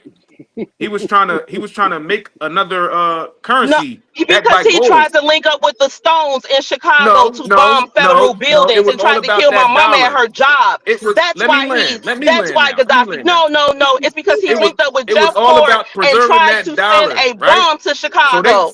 So listen, No, listen, he got what he deserved. No, it was listen. for Yo, trying to bomb listen. my mama People at her was coming government here. People job. was coming here because So you gotta let America is the world reserve currency. That's why they coming here. the what? What'd you say, Mike? People is coming here because America The is the world world reserve reserve currency, currency. The money you can make here, you cannot make nowhere else. the Yes, fiat money. yes. That's no. I agree. That's why they're coming here. But just because you're coming here to make the money here, that you have rules and But that type of regulations. Like lifestyle coming to an every end. Mexico immigration laws is way stricter than us. That's why people go through Mexico. They can't stay there. They'll literally shoot you and lock Right, you up. So right. And now they don't want Well, their I will people say when back. I look at studies, We sitting back in Mexico, and I Mexico would don't want them agree back. that immigration, there's a correlation between immigration and a negative aspect to the Black community per se. But this administration is not anti-immigration because they're bringing South Africans here to America and giving them asylum status and Right. providing them a house, providing them food, providing them transportation. They flew them in on a charter, airplane. So this administration is not per se anti-immigration. If that's your argument, then that would be a good argument. But undocumented They started immigrant at the embassy. population increase, undocumented immigrant They started at undocumented the immigrant embassy. population Yeah, increase correlating to Let her talk. Let they her came land. on Let the her plane land. to Y'all so land. to go undocumented get them. immigrant increase in population. There's no correlation to unemployment in the Black community. Like I said, I've looked at multiple studies. And also when we talk about, wages, there's a Boston University study that shows that when you see undocumented immigrants enter a certain type of like construction or, hospitality, you see a small amount of decrease in wages, but then they end up earning the same as the average American legal person that is working in that same area. So we have studies that are showing that undocumented immigrants are not bringing down wages. I don't know that there's a correlation between unemployment in the Black community. And also we see that undocumented immigrants commit 2 times less crimes than an American citizen. A border town, El Paso, was named the safest town 14 years in a row. And I'm talking in the last decade, being that it's right there in the border. So to say that undocumented immigrants are correlated with crime, I'm sure that you can find a case study on that. I have cases where American citizens went out of their way to go, kill Mexicans and immigrants and said that Trump told them to do it in El Paso, Texas. But, as a whole, when we look at statistic, going by the Mexicans did it to Black population, people in California for going La by the Raza. population, going Yeah. by the Tell us population, about La Raza. going by the Can you, population, you don't see a correlation in can you increase tell in us about La crime. Raza? You tell us. Well, we can All right, tell you and about La thank you for Raza. that. But can you tell us about La Raza? We want you to tell us. You No, tell no, I us. want her to tell us about La You Raza. know the story. I will say this. Los Angeles at one time was Mexico. At one time, Texas was Mexico. Yeah, we So the sold it for fact that 15 years to Right. You lost Mexicans, the Right. war. the That fact doesn't that mean that you get to Mexicans, bomb the Black fact that people. Mexicans are Why in were a you bombing city Black where they people in were the name of La actually Raza? born and that people are indigenous to that land No, is they're funny not. to They me. do It's a sold funny it for argument to Texas me. 15 was million Okay, Texas you was guys enough Mexico for a at one second. point. Wait, Hold on, stop, can I because speak? everybody's talking over each other, and I want people to get it out. Let's go to Z, because Z hasn't said much. Go ahead, Z. Go ahead, Z. I don't know where to Abby, start. There's you so you much you to good, Abby. go from, but what I can say is that this border crisis started a long time ago, but it was slow poked. If you go back and you Yeah, look up every time this, you talk, Z, it's like a theme coming in. It's when you talk. Do you have headphones or no? yeah, I do. Oh, you got the Bluetooth? Yeah, Yeah. Did throw that those in sound the better? garbage. Please don't turn it off. Yeah, it sound much better. Yeah, I should have put that in notation. No Bluetooth. It just does something So Is go that ahead. better? Much better. Okay, cool. So it's an agenda that was written back in the day that I think 167 countries signed, and we were one of them. And it's called Agenda 2030. And this invasion, it's not just us that's being invaded. It's actually France, Spain, Italy, Ireland. All these countries have been invaded. And it's the same shit. It's the same shit we're going through. And our government has been sponsoring it, has been behind it with the NGOs and all these things. You like for example, if you take a step back and you really start digging into all the stuff our government was involved in. Your speaker mic is compromised because is the Bluetooth cut completely off? Do you have It's in the bag. Do you have anything else playing in the background on your laptop? Anything else open? My laptop is open, but nothing's playing. Make sure the It's a audio. fan on. What about the fan? You think that fan may be causing it? I don't think that Yeah. I don't think that's it. No. That's not it. Maybe the Bluetooth is still connected in some way. Yeah, but go ahead and finish up, Z. Oh shit! Where was I? We can look up The Agenda countries 2030. came together and all are being invaded. Yes, all these countries came together, and we are part of one of those countries. And it's not the invasion of just Hispanic people too. We got to realize it. Like you said earlier, that Haiti came over here. You have a lot of, like she's mentioned up these South Africans that actually came on a plane that we sent to go pick up. They didn't sneak in underneath the radar through a water well or through climbing that big ass wall in Texas. And then also Texas sent those people to Chicago because you a sanctuary city and you're supposed to be providing sanctuary for those people. That's why this invasion got really popular in the Black community and all those cities that were sanctuary, so people can see what a sanctuary city was supposed to look like. So you can see what we were getting, what these policies. Trump was putting these policies in action so you can see what it feels like. So you can see what shit. Stop for 1 second because the audio is shitty. Yeah, the community, your computer mic is distorted, and I think the Bluetooth is probably still connected to the laptop. And I can't stand Bluetooth when it comes to this. If you got plugins, try to get that. Hi, Peter. Hey, what's going on? Hi. We're not going to get to Carmelo Anthony. I don't think. We kind of could switch a little bit of gears, but I wanted you to come on to give.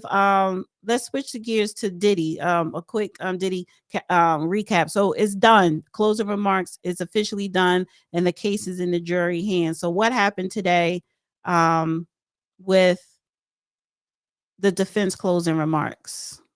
Today was an incredible day at the trial. Mark Agnifilo blew it out of the water. If I was Diddy, I'd be very, very satisfied with what he did today. He opened up very sarcastic, said it was a tale of two trials. There's a trial that's going to be told by the video, by the text messages, by the emails, and by us. And then there's going to be the fake trial that's going to be told by the prosecutors out of their mouths. And he started talking about how it was just absurd that they needed an SRT, a special response team for Homeland Security investigations, to go in and make the streets safe by getting all this Astroglide and baby oil off the streets. And I'm telling you, everybody in the courtroom was literally dying laughing. Like, we were laughing out loud. Like, nobody even gave a fuck in the overflow room. It was that funny. And he then talked about how, the streets are safe now. Thank God we have SRT going in. They can't even be filmed with a camera. That's how clandestine this is. Basically making a whole mockery of the government's case. And basically the implication is you're spending money, you're spending taxpayer dollars to do this. And it's a dude who's just having sex in the way that he likes to have sex. And so that, I feel like that was extremely powerful, because even though he didn't say it straight up, he put that implication into the jury's mind. And the jury is now sitting with that in their mind, so much so that he even went into saying that why was this case even brought in the first place? Like, why target Diddy? This case came out of nowhere. It came after Cassie's lawsuit. There was no victim who came forward and said, I'm being trafficked. So why did they even look at Diddy in the first place? And the prosecution objected to that, not during the closing, excuse me, because they don't, it's like bad etiquette to interrupt the flow of either side by objecting and closing, but they did it at the break. And they asked the judge, they went on the record and went with the judge and said, this is improper. And we even discussed this before trial, that there was a motion to say that this was a selective prosecution by the defense, which is a constitutional no-no. Like, you're not allowed to selectively target an individual. You have to go where the evidence tells you to go. You can't just pick who to go after and then find the evidence later, right? That's like what the Russians would do, like in a communist country, they would do that. And so they went on the record, the prosecution, and said, we need a curative instruction right now for you to tell the jury that it's not their place to determine why the government brought this case. Their job is to explicitly determine the facts of the case. And obviously the defense objected, Ifilo objected and said, I respectfully disagree, that I was actually asserting that there's very little evidence here. And based upon that little evidence, the government should have never brought this case. They have no right to bring this case. But the judge sided with the government, and so he gave the curative instruction when they came back from the break.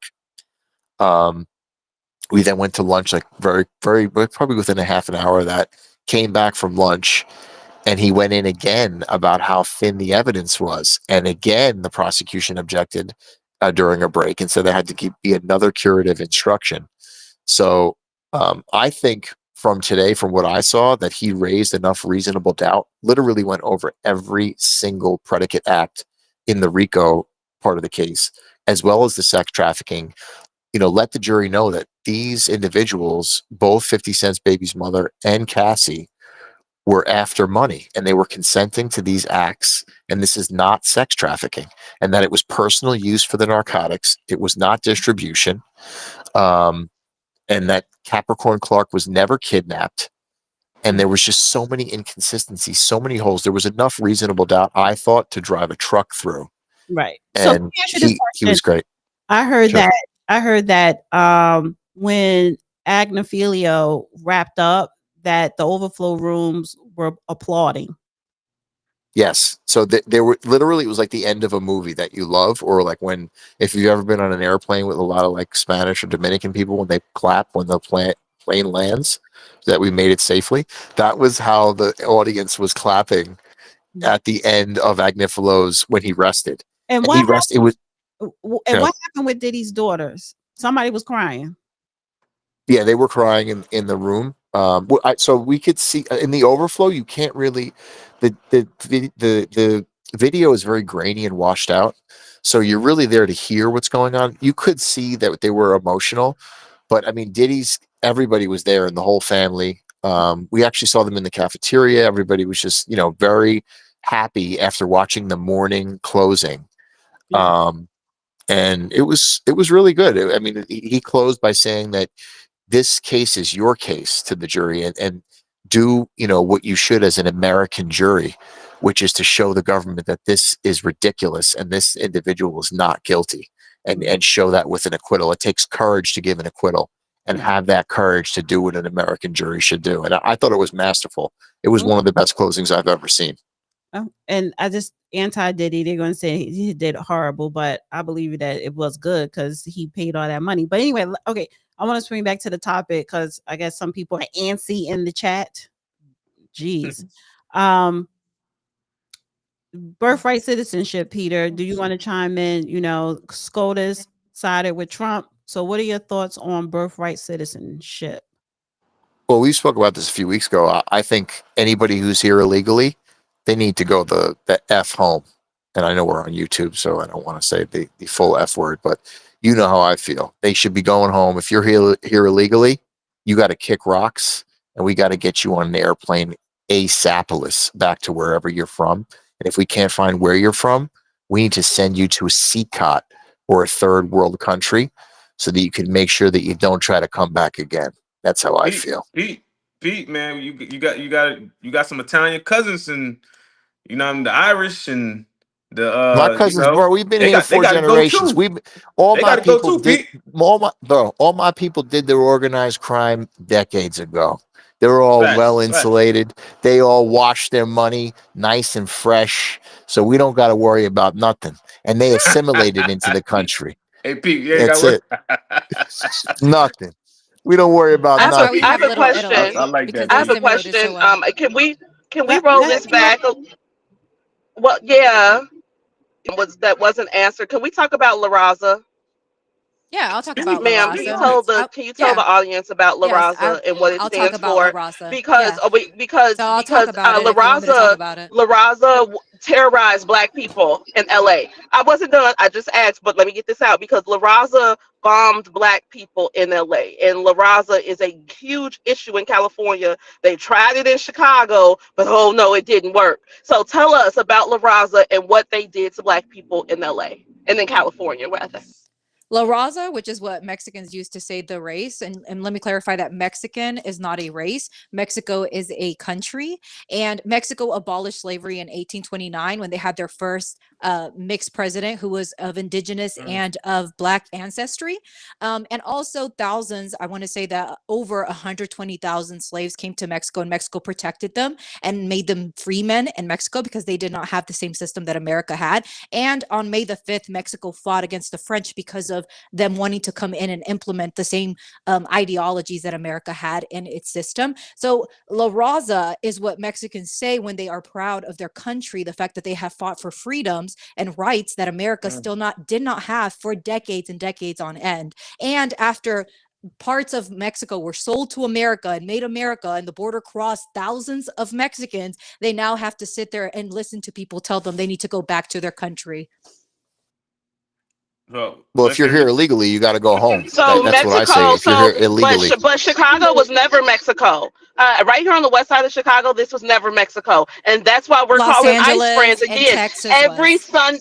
Every Sunday we call ICE, and I invite you guys to join us in doing so. And again, that Snitching, number is 866-DH-S2-ICE, 866-347-2423. Call that number and save an American life. Because when we talk about this, it's not just you at it? Mexicans. It's not just Mexicans that we're doing Call the this. The cops on the local Venezuelans. drug dealers and the people Yeah, shooting people in the neighborhood and I too. do, and I'll call them after I get this invasion under control. After the invasion is No, call under them right control, now. They I doing will damage 100. too. Call I them no, right now. I'm not. I'm calling You gonna be a ICE. snitch? You do it. Snitch. You do it. You do it. You call I'm who not you a want to snitch. call, and I'm gonna call I'm who not a I want to snitch. call, and I'm calling ICE. I'm not a snitch.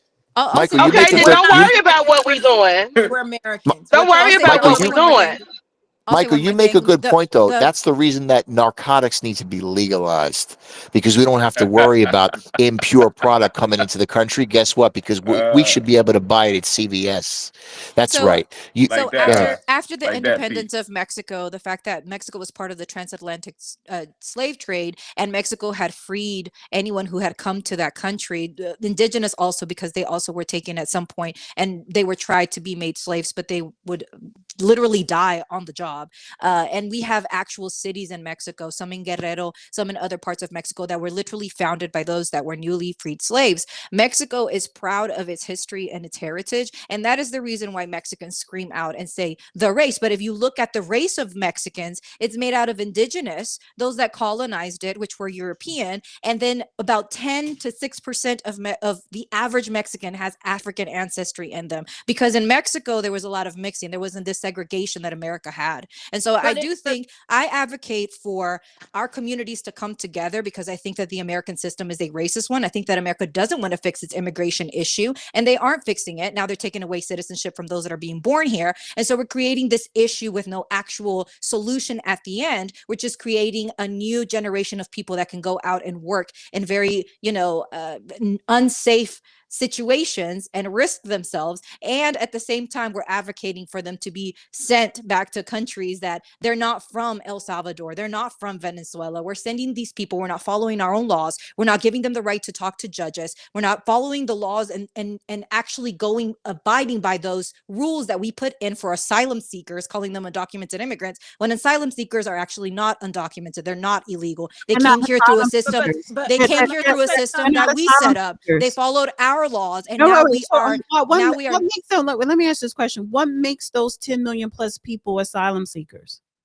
They applied for asylum because Why? our country. No. Because But wait. But what makes them qualify to be asylum? I'll tell you why. Because America has destabilized their governments, like they did in Venezuela, like they did in Nicaragua, China. like they did in No, other we countries. did not. Okay, so no, I told you. we did not destabilize their country in the last 10, 20 years. So again, that's first of all, that's a horrible excuse. And you kind of pulled that one a little bit out your ass a little bit, Abby, because you're saying that these people qualify for asylum here in America because we destabilize their Some country. of them. That is, wait 1 second, Mike. That is not one of the reasons that would make you be qualified for asylum. You have to fit the criteria to be an asylum seeker. That is not one of it. That is not there. That, first of all, if you look up asylum seekers, what qualifies you to be asylum seeker in the United States? It is not if the United States of America fucked up your country. No. So the reason qualified. I'll tell you why our government tells us that we're giving them asylum status. We're giving them asylum status because we have had a hand in their government, and therefore they're being they are. So let me land this. So let me land this real quick so that I can finish my statement. We have gone into their government and we have, messed with the government setup like we did in Afghanistan, like we did in Nicaragua, like we did in Venezuela, and therefore those people that stood with us, like Afghanis that helped our soldiers, have asylum status because the government is going to come after them and their life is in danger. That is why we give them asylum status. Is that the law? Is that a law? Is that policy that you are considered an asylum seeker if the American country destabilize your country, then you are considered asylum here in America? You mean to tell me that's the policy? No, that's not the law. No. You You have to show policy. You have to show that the government is coming after you and your life is being threatened. Okay. So everybody just slow down. You have to show that your country is a war-torn country, that your country is specifically singling your country with your government, with your president, with your laws, with your policy. It has nothing to do with if America went into a country and destabilized it. First of all, that's not on paper anywhere. Do you really think America has it on paper that we went into countries and destabilized it? No, because that would be stupid. No, they do. Like we allow Afghanis to come here because they helped us, and they would be unalived if they get sent back to Afghanistan. No, it's not on paper. You cannot find a document saying that we went in and we destabilized. What's on paper is we're going in there because of ISIS. We're going in there because the suspects that helped cause 9/11. We're going in there because there were terrorists here in America. That's what's on paper. What's on paper is we're going to go and destabilize their country, and we're going to take up all the opiums and all their resources so that we could financially benefit it for these major corporations or these military defense corporations. That's never on paper. It's an assumption. It's what you can say is in a secret society, but what's on paper is this is a terrorist country that is trying to cause terrorist acts and have caused terrorist acts in America. So we're going to go in there and we're going to bomb them, or we're going to destroy them because they're trying to destroy our country. That has nothing to do with you. You do not qualify for asylum if America so-called destabilized your country. You don't. Now, for instance, and I want to bring this up here, I want to share this because going back to the TPS that you mentioned earlier, what is this? What's this look like? Oh. Trump administration to end deportation relief for Haitian migrants. So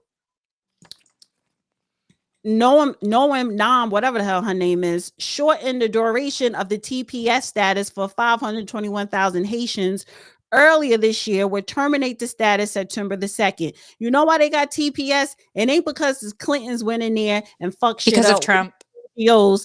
It was because of the earthquakes. It was natural disaster, and we allowed them to come here, you know, for refuge temporarily. It wasn't because Clintons or different NGOs went in there and messed up their country. Again, they were allowed to come Trump- here because of hurricanes and because of earthquakes, and now it's time for you to go home.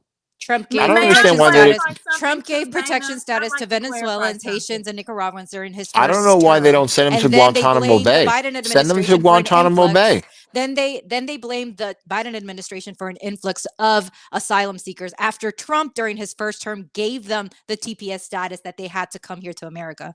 Why Well, did he I give wanted it? to- Yeah, I wanted to TPS means highlight temporary. something. One second, sway me. Okay. TPS means temporarily. So why did Trump in his first administration give them TPS? It wasn't because of NGOs that fucked up their country. It was because of natural disasters. Come here temporarily, get your little money up or whatever. Then you got to take your ass back home.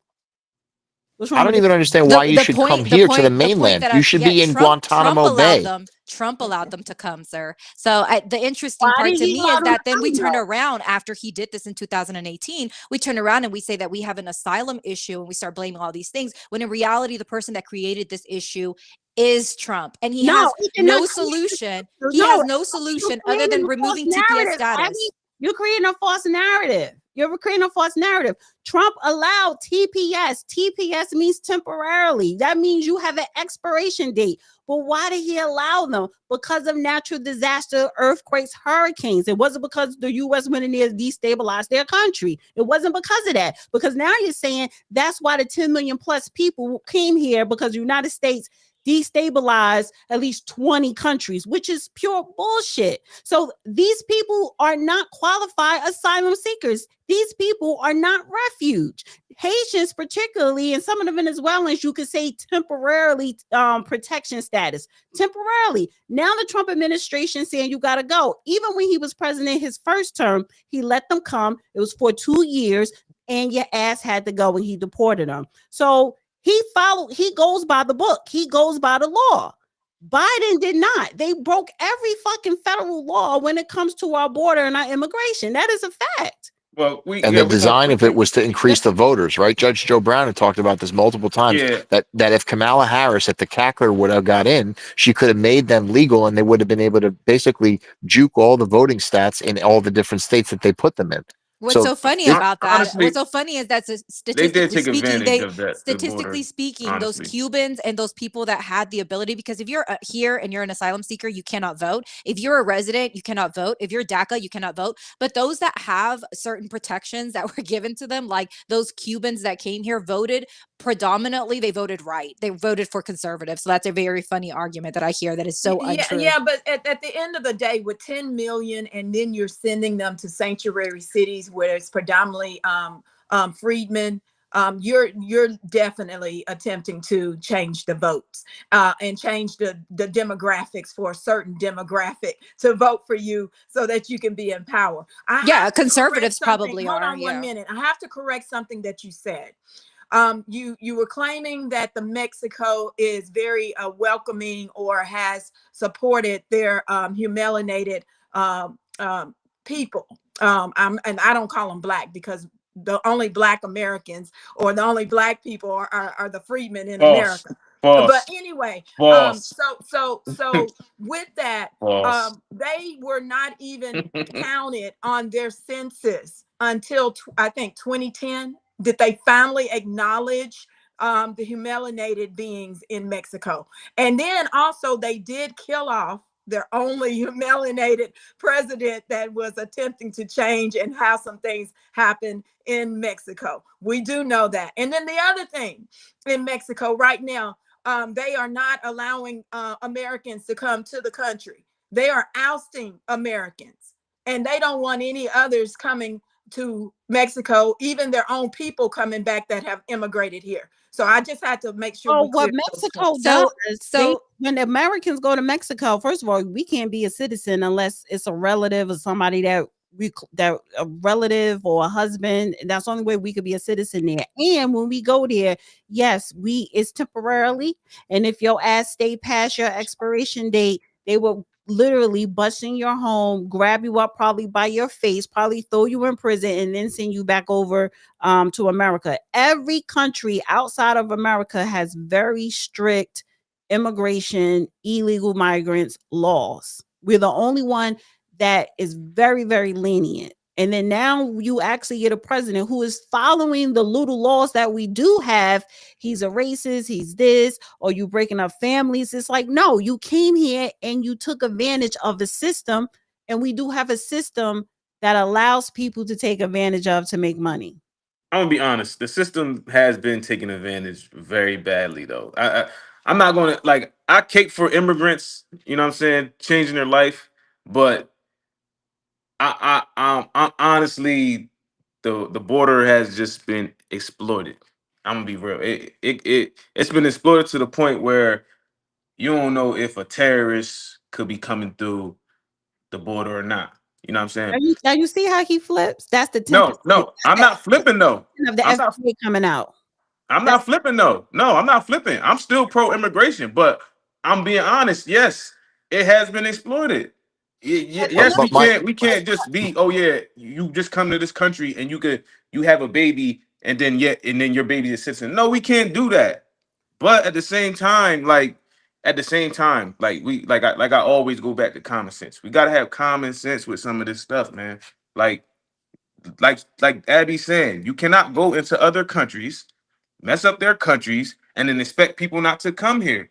Stop going into people's countries. They're not. But Mike, you understand that the reason they're doing this is they're going in because they're exploiting the resources, and it's only for a select class of individuals. Do you understand? This is with Catholic charities. This is with the NGOs. This is all a major money laundering operation. It's just laundering money at our expense back to themselves. That they're saying, oh, we need to bring this. But these people aren't doing it because they found Jesus. They're doing it because they're lining their pockets. It's like the same as the missionaries that went to Hawaii. They came to do good, and they did very well indeed. This is all a grift, and it is, and that people don't see it is hilarious, and that's the best part about having these platforms is we could wake this up. We could talk about things. We don't have to worry about being canceled. You could cancel this, is what I tell them. At the end of the day, we need to wake as many people up, get the voters energized around this, and we need to get these people out of the country. You understand what's coming is a connection with Palantir, where they're going to have facial recognition technology to find out who everybody is every single second of the day. That got drones the size of hummingbees. They'll find out exactly what you're up to. They're creating a different system. This is the Great Reset. We need to get these people out. The life raft is full. Shut the border down for the next 10 years. 1,000%. No, 20 to 30. 20 is good. Yeah, I agree. So I do want to clarify some history when it comes to Mexican history, because I like want to be accurate on this.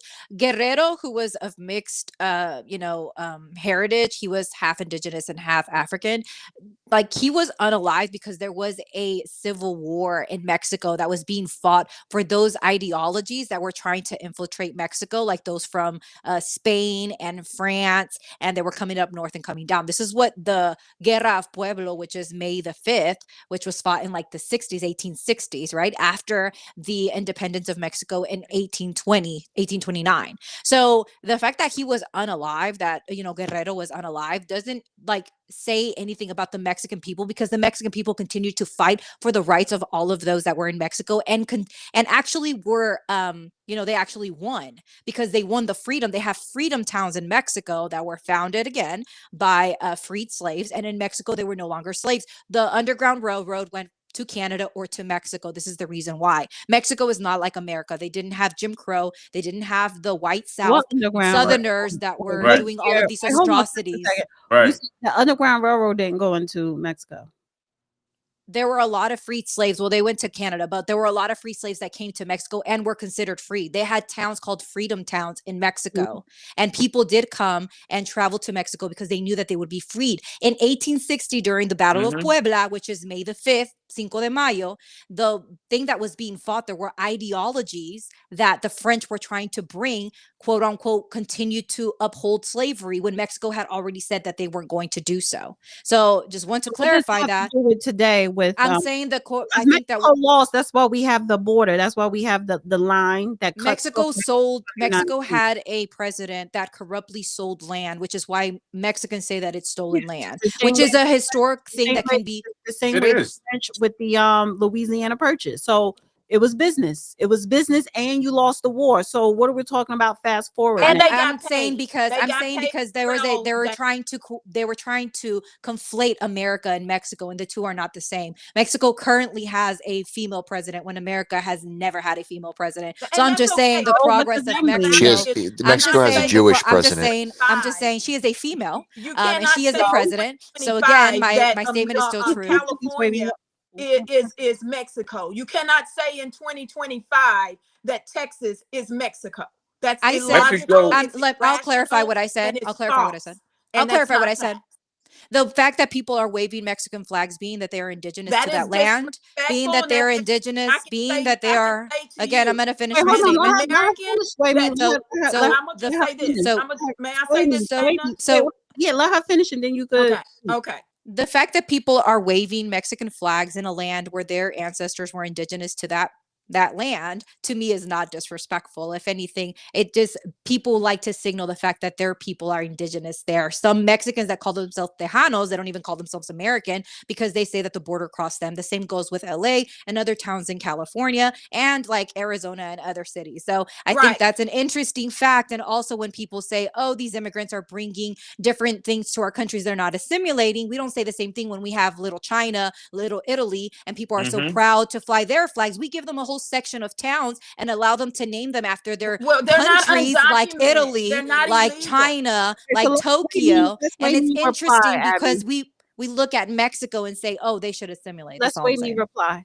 Yeah, but they're not undocumented, right? These the Chinese Chinatowns, Italians, and all of these people have come here legally and established themselves. But you're coming now to our country, on our land, on our soil, burning our flag, and then raising your country's flag, and then you don't want to go back to your country. What's wrong with that, problem. That is a very much sign of an invasion, first and foremost, to burn our flag and want to stay here in our country and tell us, oh no, we're part of Mexico now. No, you're not. What do you say to the Confederates down south? Hold on. They got their own flag. This is the problem. And this is how we interpret it as Americans, right? So you cannot come here now and you're illegal and try to stake some claim about something from 200 years ago. And then on top of that, you're not contributing. You haven't contributed to America. You haven't contributed anything to building America and making America what it is. So I have serious issues. That to me, as an American, and have a whole history of patriots in my family, that's war. You're invading. Can I say something real quick to that though? Let me just say this quick thing, because this is why people come here, because they know they could come here and they could raise their flag and they could burn American flag, because there's no penalty when you burn American flag. We should have one. Mexico has one. Every country in this world has penalties, but we don't. Because if I went to Mexico and I burned that Mexican flag and I raised the American flag, what would happen to me? They'd kick my ass. And they're allowed. Well, Dana, it's considered free speech. That's why we're allowed to do it, right? It's protected under the But what about the Confederate flag down south? No.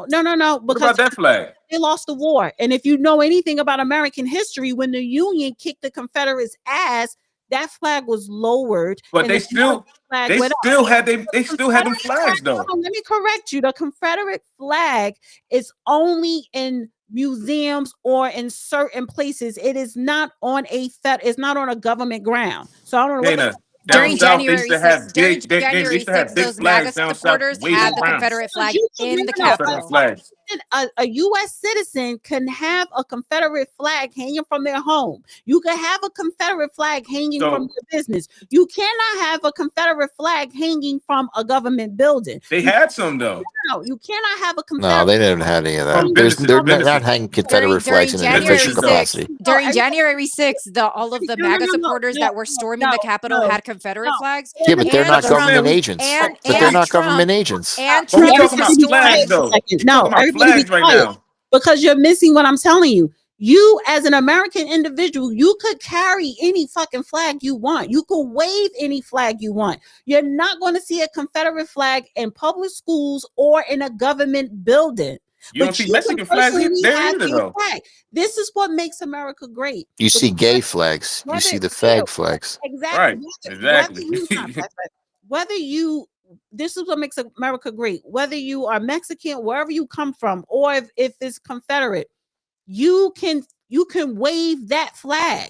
You can burn the American flag and you won't be penalized. If I did the same thing in Mexico, in Venezuela, in Cuba, in China, in Russia, in any country in Africa, they will throw me up against the wall and they'll shoot me, or they'll put me in prison forever. We don't do that here. See, these people that are crossing that border coming here illegally, whether it's Canada, Mexico, or flying in, they know our laws inside and out. That's how they take advantage of it. They're not stupid. And make no mistake about it, because illegals, undocumented, whatever you want to give them a name, they're not dumb. I never look at them like they're less than. They're not peasants. But the fact is that you're coming here illegally, you're taking advantage of the country, you're committing crimes, you're bringing in guns, you're bringing in drugs, you're having anchor babies, and we're footing the bill for all this. That is a problem. You're breaking the law. So as far as this waving a Mexican flag, try that shit in Mexico. Your chicken shit. All these people in California that was out there protesting, you're too scared to go to Mexico and have that same fucking energy, because you know what's going to happen to you. Because the cartel, I don't give a fuck if she's a woman, a man, I don't care. The cartel controls the Mexican government, the Colombian government, the Venezuelan government. They don't control our government here, but they are trying to be highly influenced. So take that same energy to your country and make your country great again. Don't come here complaining about our laws and policies while you're breaking them at the same time. Well, the interesting thing to me is the fact that, like, that is so offensive to some people, but they're not offended when people wave their Irish flags or their Tokyo flags, China flags, Italian flags. We don't tell them anything. And even when they're waving Confederate flags in January 6th while they're breaking into a federal building, also given that Donald Trump is restoring Confederate generals' names to military bases, is also an interesting fact. But they're not illegal, and they're paying taxes. They could wave whatever they want. But listen, a lot What of are you them are talking illegal. about? Like, why would you allow an illegal immigrant who doesn't pay Hold on. taxes, who only eats and sucks off the teat of the American taxpayer, to wave their flag and say it's such a great country? Go the hell home, then. What are you doing over here? What makes you think that a lot of Chinese or a lot of Italians or a lot of Russians aren't illegal? All they got to do is get a visa, fly in, and stay. What Italians? What Italians that are illegal here too. now are illegal, or Irish that are illegal? That's such a ridiculous. It's a canard, is what you're saying. You And don't maybe think there they're are illegal? Chinese. The Chinese need to go home. The Chinese need to go home just like everybody else. If you're here illegally, you need to get out of here. You don't belong here. Pete, America has a fentanyl problem, bro. Coming Yeah, from that's why they need. Chinese people, bro. Yes, Where do and you they need think to they get out. are? They're I just they told. not on paper. I They just can't be told on you paper. they need to go. They need to go as well. We have a major war with China coming up. That's what's going to spark and be part of World War III. But that's the thing. That's the thing. They got y'all thinking that. They got people thinking, oh, the only people that are illegal are Mexicans and Caribbeans. They the only illegal ones. I guarantee you, if you look up them numbers, you will find a lot of Russians that's illegal, a lot of Italians that's illegal, a lot of French that's illegal. I guarantee you, but they're not looking at that though. No, they are. They're getting deported too. They're getting deported too. So I don't see it. I don't see it. The Chinese are getting out of here with the quickness. How many sleeper cells, Abby and Mike, do we have right now in America under that the Biden administration allowed to come in? How many sleeper cells from China, from Iran, from Iraq, from whatever country in Africa, whatever country in South America? How many sleeper cells do we have? Well, they're revoking the student I feel visas.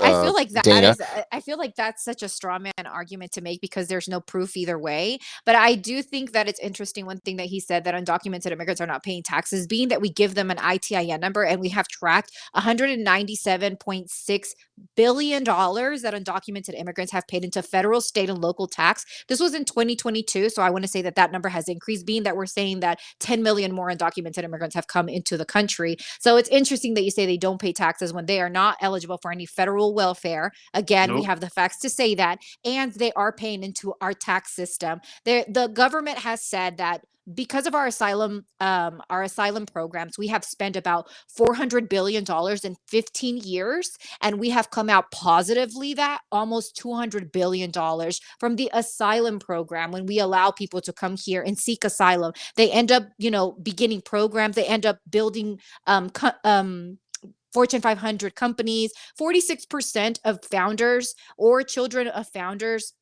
46% of founders of Fortune 500 companies are immigrants or children of immigrants, and that's a fact. So I think that to sit there, Did they and come try, illegally or to legally? sit there, Did they to come sit illegally there- or So legally? again, I'm gonna finish my statement. To sit there, You're and say making that, nonsense to sit statements. there- That's the thing. To sit there and say that undocumented immigrants are a burden on our economy is just They not are. factual. It's They're just I not don't criminals. believe a factual. word that comes out of your mouth. How about They that? are criminals. You're just like the government in the Diddy case. I don't believe a word that comes out of your mouth.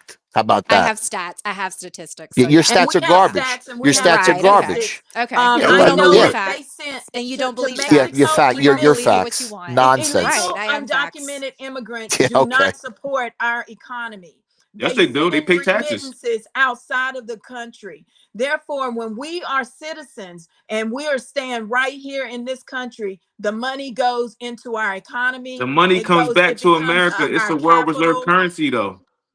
The money's Excuse always me, gonna come I'm back not to finished, America. Michael. It's the world reserve Again, currency. You our can't get money around that. does not go to another country. You can look up how much remittances was sent to Mexico. I And don't it even wait. stands Hold for on, it's Sway me. billions Hold of on. dollars. I don't even understand why we're The arguing this. pesos turn Trump to is dollars, sending though. everybody home, and the Supreme Court supporting it. What are you going to do about it? You're going to cry about it?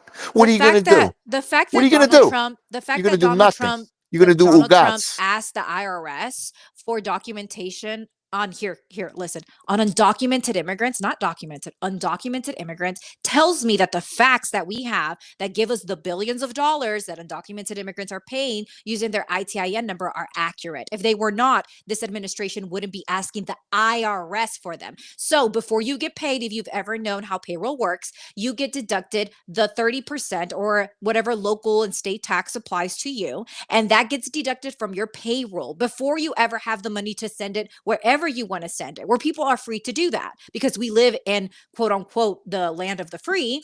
So we take that federal money that goes to our government and we fund all of the welfare that undocumented immigrants are not eligible for. So yes, they are positively affecting our economy.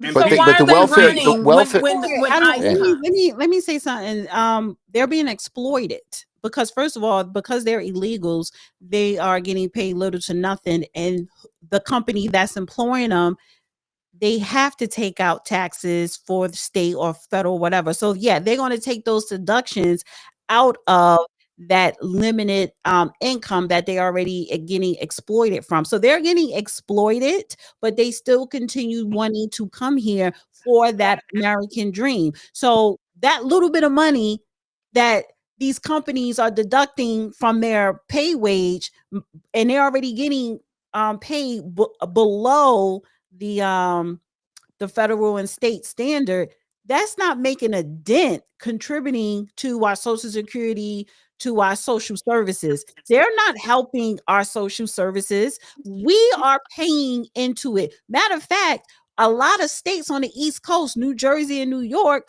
this on a state tax level, we are subsidizing federal funding that helps other states across the country because we paying higher taxes, not because of the illegals, not because of the undocumented. It's because of the American citizens that are paying these high ass taxes. And Dana, they should be eliminating these welfare programs and these programs that have been going on since FDR. That was the biggest mistake they could have ever made. They need to get rid of all these WIC benefits, all the housing assistance. They need to get rid of it. There should be none of it. Why should they get rid of that? The babies. Come on, Wait, man. hold Nah, I on. don't give a fuck about any of that Wait, shit. hold Get on. rid of all of it. Pete, Mike, babies, Mike, Pete. how- Come on, Mike, Pete. why should they get rid of that? No, because you do need. What do you mean?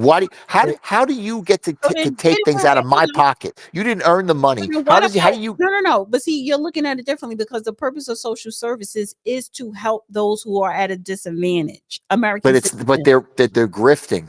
Even the Oh, ones who are taking the money, all the talking about other people, citizens. these people got not $1,500 iPhones or whatever, the newest Are you iPhone, talking but about they the can't illegals afford. or are you talking about American I'm citizens? talking about everybody. I'm talking No, about there should be you need no to welfare Pete, come benefit on now. programs. Come on now, Pete. compartmentalize, because I'm not going to sit up here and a Pete. mother who just got divorced, especially during the 1950s and earlier, a woman who gets divorced getting no type of support from a husband, no child support, no nothing. When you have a single mother, she does need those social service resources. She's an Yeah. American citizen, and even You could women miss me with that. today- No, even women today who are single mothers who are working, so they're paying into it. Yes, they are entitled. I'm not going to sit up here and say, let's get rid of social services. Are you crazy? Because social services need to be going to our veterans. That's why, as well, we have too many homeless veterans. So you need social services, but it should not be exploited.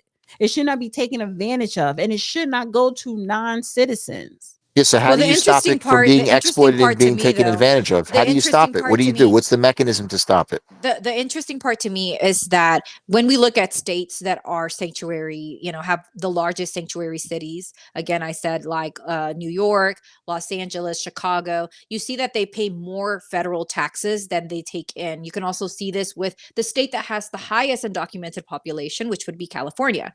It actually was paying higher taxes than it was receiving in federal funding. You take these poor red states that have a influx of white poor people, and they tend to need more federal funding than they give into the federal government. When we look at the Census Bureau of 2023 and you look at what demographic of people are receiving the most welfare here in America, it is 75% of white people in America. So you would be negatively affecting the voter base that voted for Donald Trump, which is what he's going to do in this big beautiful bill, because he's going to cut close to what undocumented immigrants were paying into the federal system, which was close to $200 billion. They're not going to cut that in Medicaid, which is negatively going to affect these red conservative states. But that's what I voted for. I don't want anybody sucking off the public teat. Again, he's not cutting Medicaid. That's a lie that the Democrats are toting. That's not in that bill. That's a lie. He's not cutting. Republican senators have Hold come out and said, hold on. Wait, let me finish, because for anything, he's actually, especially for Medicaid, Medicare, Medicaid, Medicare is for, I guess, disability and seniors. He's actually improving that for them, lowering the taxes for retirees and seniors. He's not cutting Medicaid. So a lot of those talking points are what Democrats, the Hakeems and the Jasmines and the AOCs and all of them, they're throwing that out there. And Jasmine Crockett tried to explain, like, well, it's not, he's not cutting it per se, like it's not written in the bill that he's slashing it by this amount. It's when the bill get passed through one of the houses, the lower bills. It's some bullshit she was saying. He's not cutting Medicaid. He's not. So that's a lie. So the way that we implement bills through Congress, right? Because Congress is the purse of the country, correct? Congress is the one that allocates funds into where they're going to go federally. So the way that we're going to implement this bill once it passes the Senate, which we are hearing Republican senators saying, like Paul is saying, you're hearing an echo from what Republican senators are saying. They already had $290 billion being cut from, I want to say it was food stamps, and sending it back to the states, and saying that basically it was not a federal, it wasn't the federal government's job to fund these programs. We talk about states like Mississippi and Arkansas that are poor and rural. They do not have the funds to subsidize this for their citizens. And so they're going to cut $290 billion in the course of 10 years is what this, the allocation of funds is going to be removed. And those people are then not going to have welfare to rely on. So let me But say, how did society survive before we had all these wait, programs? hold on, Peter, hold on, because you going left, going down a yellow brick road, saying to get rid of every goddamn thing. But so how about this? Because the cuts. Let's just take Section 8 with the housing department, right? What's his name? Scott something. I don't know. I forgot. Scott, huh? Scott Turner. Yes, Scott Turner. So when Representative Bonnie Coleman tried to dig in his ass, and he had to shut her ass down, her old ass down, because he said, ma'am, we're cutting because when housing, and let's say Section 8, well, housing was fully funded to the max, the people, American people, were not seeing none of that money. So to your point, Abby, when they're saying they're cutting this because Doge uncovered all of the bullshit and the stealing and the thieving that the Democrats were doing. So all those cuts is just money that they will no longer be funding into. It's not going to harm the people because the American people was never seeing that money. Under the Biden administration, if the housing was fully funded, why did we have the highest homeless rate under the Biden administration? We did. You can look it up because I saw those. I looked up those stats and I did a show on that. So why was homelessness so high if the housing was funded to the max? Because the money was not going to where the money needs to be going to. It was not going to a single mother, who couldn't afford her rent. It was not going to homeless veterans or homeless people. The money was being funneled and stashed in politicians and other people's pockets. So when Trump administration comes in there and start cleaning up all this mess, because they were just throwing money everywhere else instead for where it's supposed to go, we're not going to give you $500 billion or $500 million. We're going to take back 200 here, 200 there. The people are not going to be affected because they weren't getting it in the first place. I don't necessarily disagree with that. I don't necessarily disagree that there may be some sort of fraud, but Doge did not find it's all fraud. Doge did not find enough fraud to make the cuts that we are currently going to implement in the next 10 years. Doge has not found that's not true because Elon Musk gave a number and this was only 60 days in. And they said, hey, we already saved the American economy.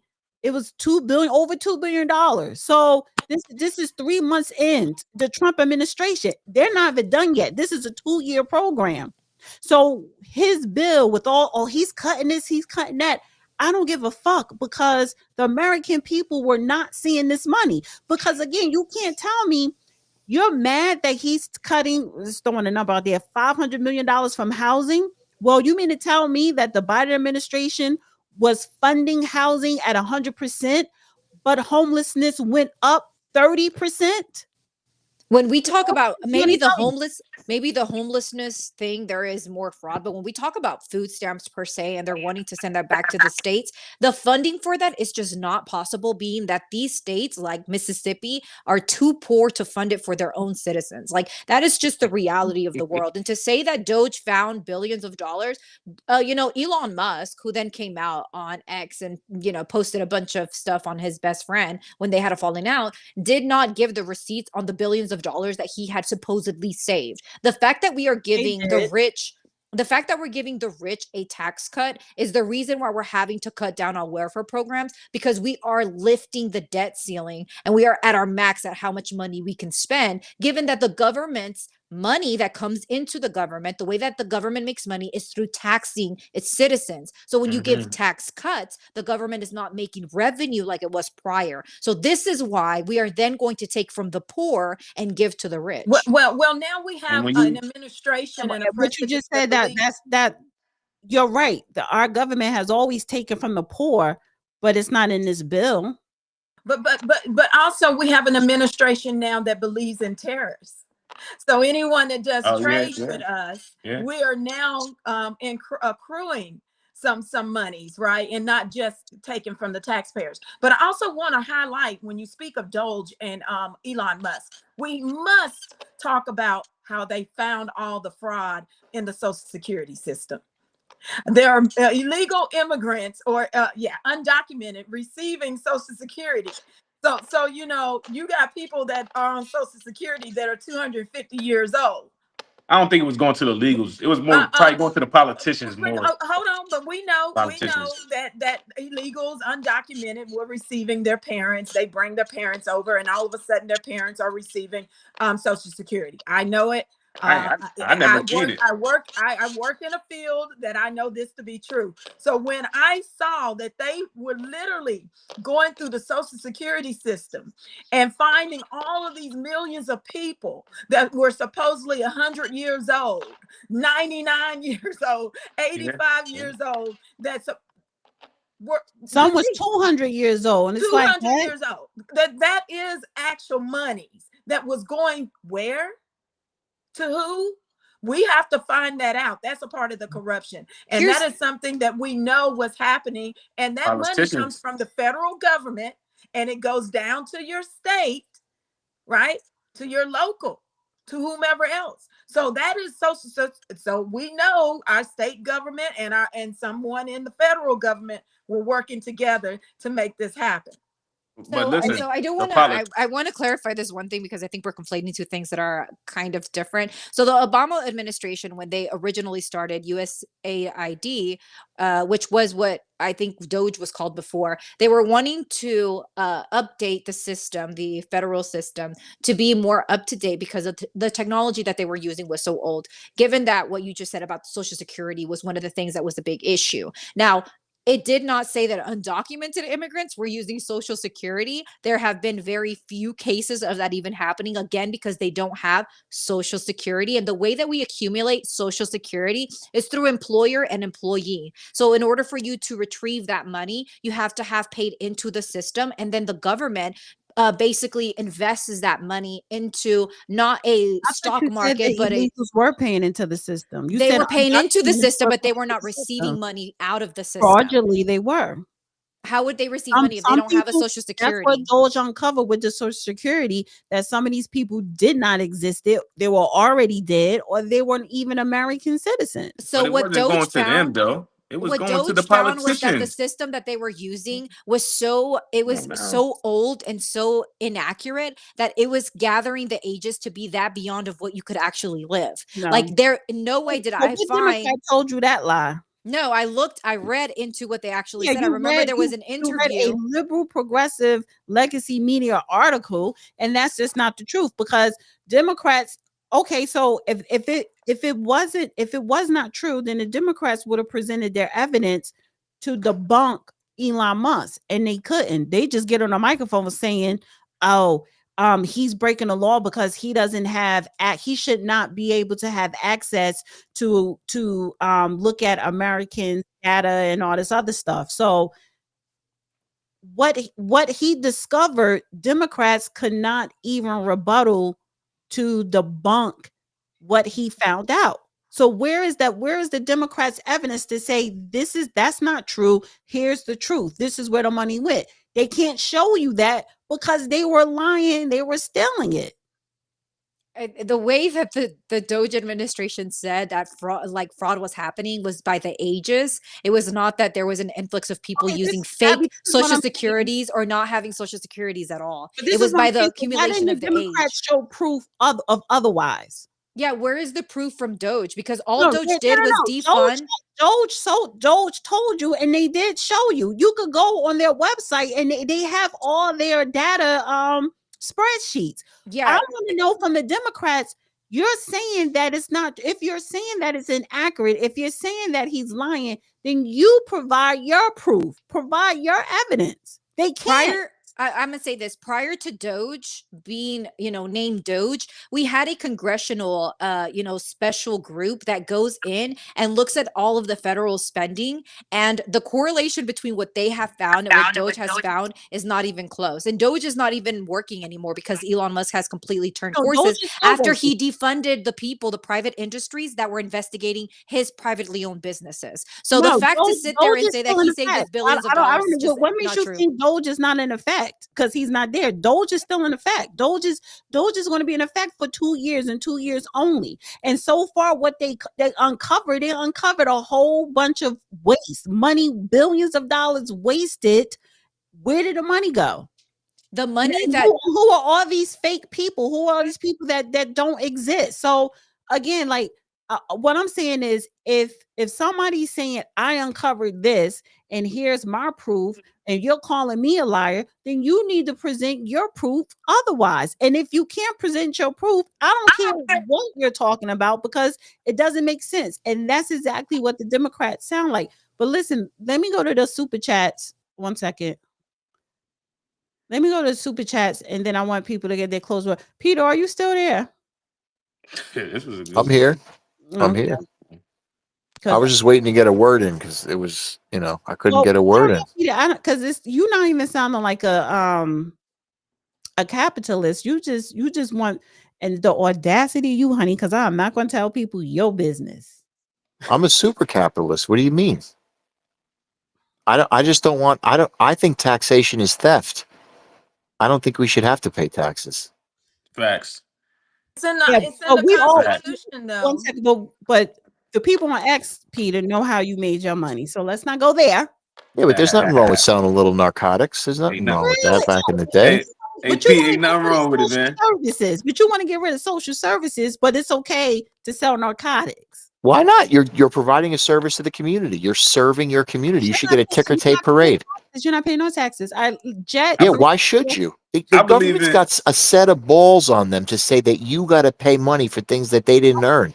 Right. Okay. Oh, you know what, Peter? Okay. How about you're right. We should not pay taxes. But I think if anybody that are getting money by illegal ways, you guys should pay the taxes. But the American people, we should not. We are making an honest earned living, so we should not pay taxes. But anyone making a living illegally, you're the ones that should be. What? It's illegal because a bunch of people in a room said it's illegal? Come on, get out of here. Pete, We have laws. get ahead however you can, man. Get ahead in America. Straight up, bro. I'm excited however for what's you coming. can, The next man. 5 years, you guys are gonna be spinning. Your heads are gonna be spinning. What's gonna happen in the next 5 years? There's AI coming. All these jobs are gonna get taken. Nobody's gonna do nothing. It's. I can't wait to sit back, laugh, and watch. Everyone's gonna be crying like a little baby. That's what I'm saying. They talking about jobs in the farm fields and all that. They gonna have robots doing all that pretty soon. He doesn't want illegals to come in here and take advantage of the system. He'd rather have American citizens take advantage of the Straight up. I want to take advantage as best I can. Ask what the country should do for me, not what I should do for the country. Come on. Right. Take a back end of an illegal because they broke the law by coming in here when you are doing something criminal to make a living. Why is it criminal? Because the government says it's criminal? Yes. Why should you not be able to take substances if you want to take some? You got again. This is the notion of paternalism is so funny that we're supposed to be free in our ability to do whatever we want to our own body, but the government could tell us. That's the same thing what's going on in the Diddy case. This needs to go the way of the dodo bird. I'm so enthused that Trump is in office. Everything is on the table. I'm it's an reading the chat. amazing. What a time to be alive. I'm reading the chat right now. They saying Big Pharma does it every day. Straight up. Listen, they've been. It's like King of New York. These people, these cocksuckers, been getting fat for years. It's our turn to get fat. And that's what the illegals. That's what they're saying. Let them come in and see what happens. Let them see what happens when ICE comes in baklavas in the middle of the night and whisks them away to El Salvadorian prisons. They're gonna love it. They're gonna have a great time down there. So again, hey, but they're just trying to get it. They're just trying to get in where they can fit in, and they're just trying to get a piece of the American dream, legal or not. So that's why I say they're not dumb people. They're not peasants. Yeah. Well, don't keep your hand out of my pocket. When you had the Italians and the Irish coming over here, they didn't have their hands in anybody's pocket. They weren't getting welfare. They didn't have any of these programs. Well, the Italians with y'all mafia, please stop. Because y'all came here like first of all, because somebody I saw this movie with Robert De Niro, he's playing some mafia person, but he was like, by the time the Italians and Irish came here, the Wild Wild West with the gold that was already sold up. You're talking about Alto Nights. That was a BS movie, Alto Nights. No, it wasn't. It was something recent. No. Yeah, Alto Nights is the movie where De Niro's playing Vito Genovese and he plays Frank Costello. He made a good point. He was like, gold, railroad, all of the resources that a lot of people were able to get in on and make, these industries and become rich and wealthy, it was already sold up. So when the Irish and Italians came in here, the only thing y'all could do was what? Racketeer, gambling, prostitution, prohibition. Y'all did all the illegal stuff and you created an organization. It was somewhat brilliant, but you still created this criminal organization here in America. Criminals doing illegal things. So I'm kind of siding a little bit here. I'm gonna give a little bit of credit to the illegals, the people that's crossing the border. You broke the law, you are a criminal. But they're no different from the criminal Italians and Irish and current drug dealers and pharmaceutical companies. But again, this is why drugs should be legalized, because you don't have to worry about an impure product, and people should be able to get high if they want to get high. That's what it should. That's what the country's built upon, the rights of the individual. How could it be built upon the rights of the individual if the government can tell you how you can and can't get high? Again, this is hilarious. It's so absurd. It's a hypocrisy. Yeah. All right, let me read the super chat. Thank you, Jet. Says, great show tonight. This is America. We don't always agree, but it's a blessing to be able to debate each other. And could we please put the names under each speaker so we can follow them on social media? I thought their names were there. Give me a second. Let me see. No. I may gotta switch back. The names are on, but I think if I do it this way, you guys can see it. See, the names pop up if I do it that way, but we just look so far away. Let me go to another one, and then it's going across the screen here. It's going across the screen, and I am going to put all of their social media handles in the description as well, guys. You should come to our spaces too on Twitter. you. Spaces are popping. Yeah. Yeah. Thank you, Darren. Gordon says, who is going to do the farm labor or the manual labor if you deport all of them? Prices are really going to go up, and the younger generation want to be influencers, so they are not going to do manual And that's what I labor. was. Look and that's what I at what Elon Musk is putting out with the robots that are going to work in your house. They're going to do the same thing for trucking. They're going to do it for farming. They're going to do it for firefighting. It's going to be RoboCop walking around. Guaranteed. Watch what's going to happen. And that's society. I I'm don't Hold think up. that's Wait, gonna happen wait, hold on. for a minute. Let me read the super chat. Some states allow illegals to file tax return. Yeah, and that was against the law. That was happening in New York. I think what was that tax place or whatever? They were breaking the law. That's against the law. Jaron again says you can't deport all of them because Americans need cheap labor.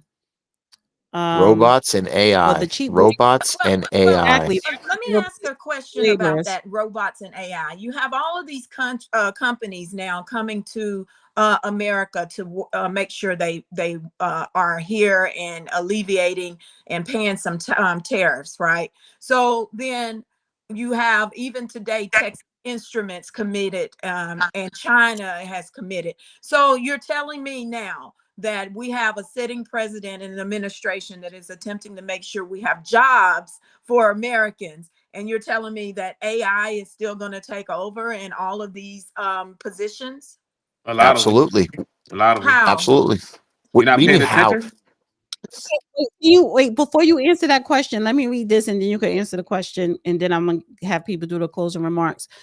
Tony, thank you, says, why are we blaming immigrants that are taking advantage of the system that our government put in place? Seems like one person on your wants to blame and scapegoat immigrants. That is a good one. We could.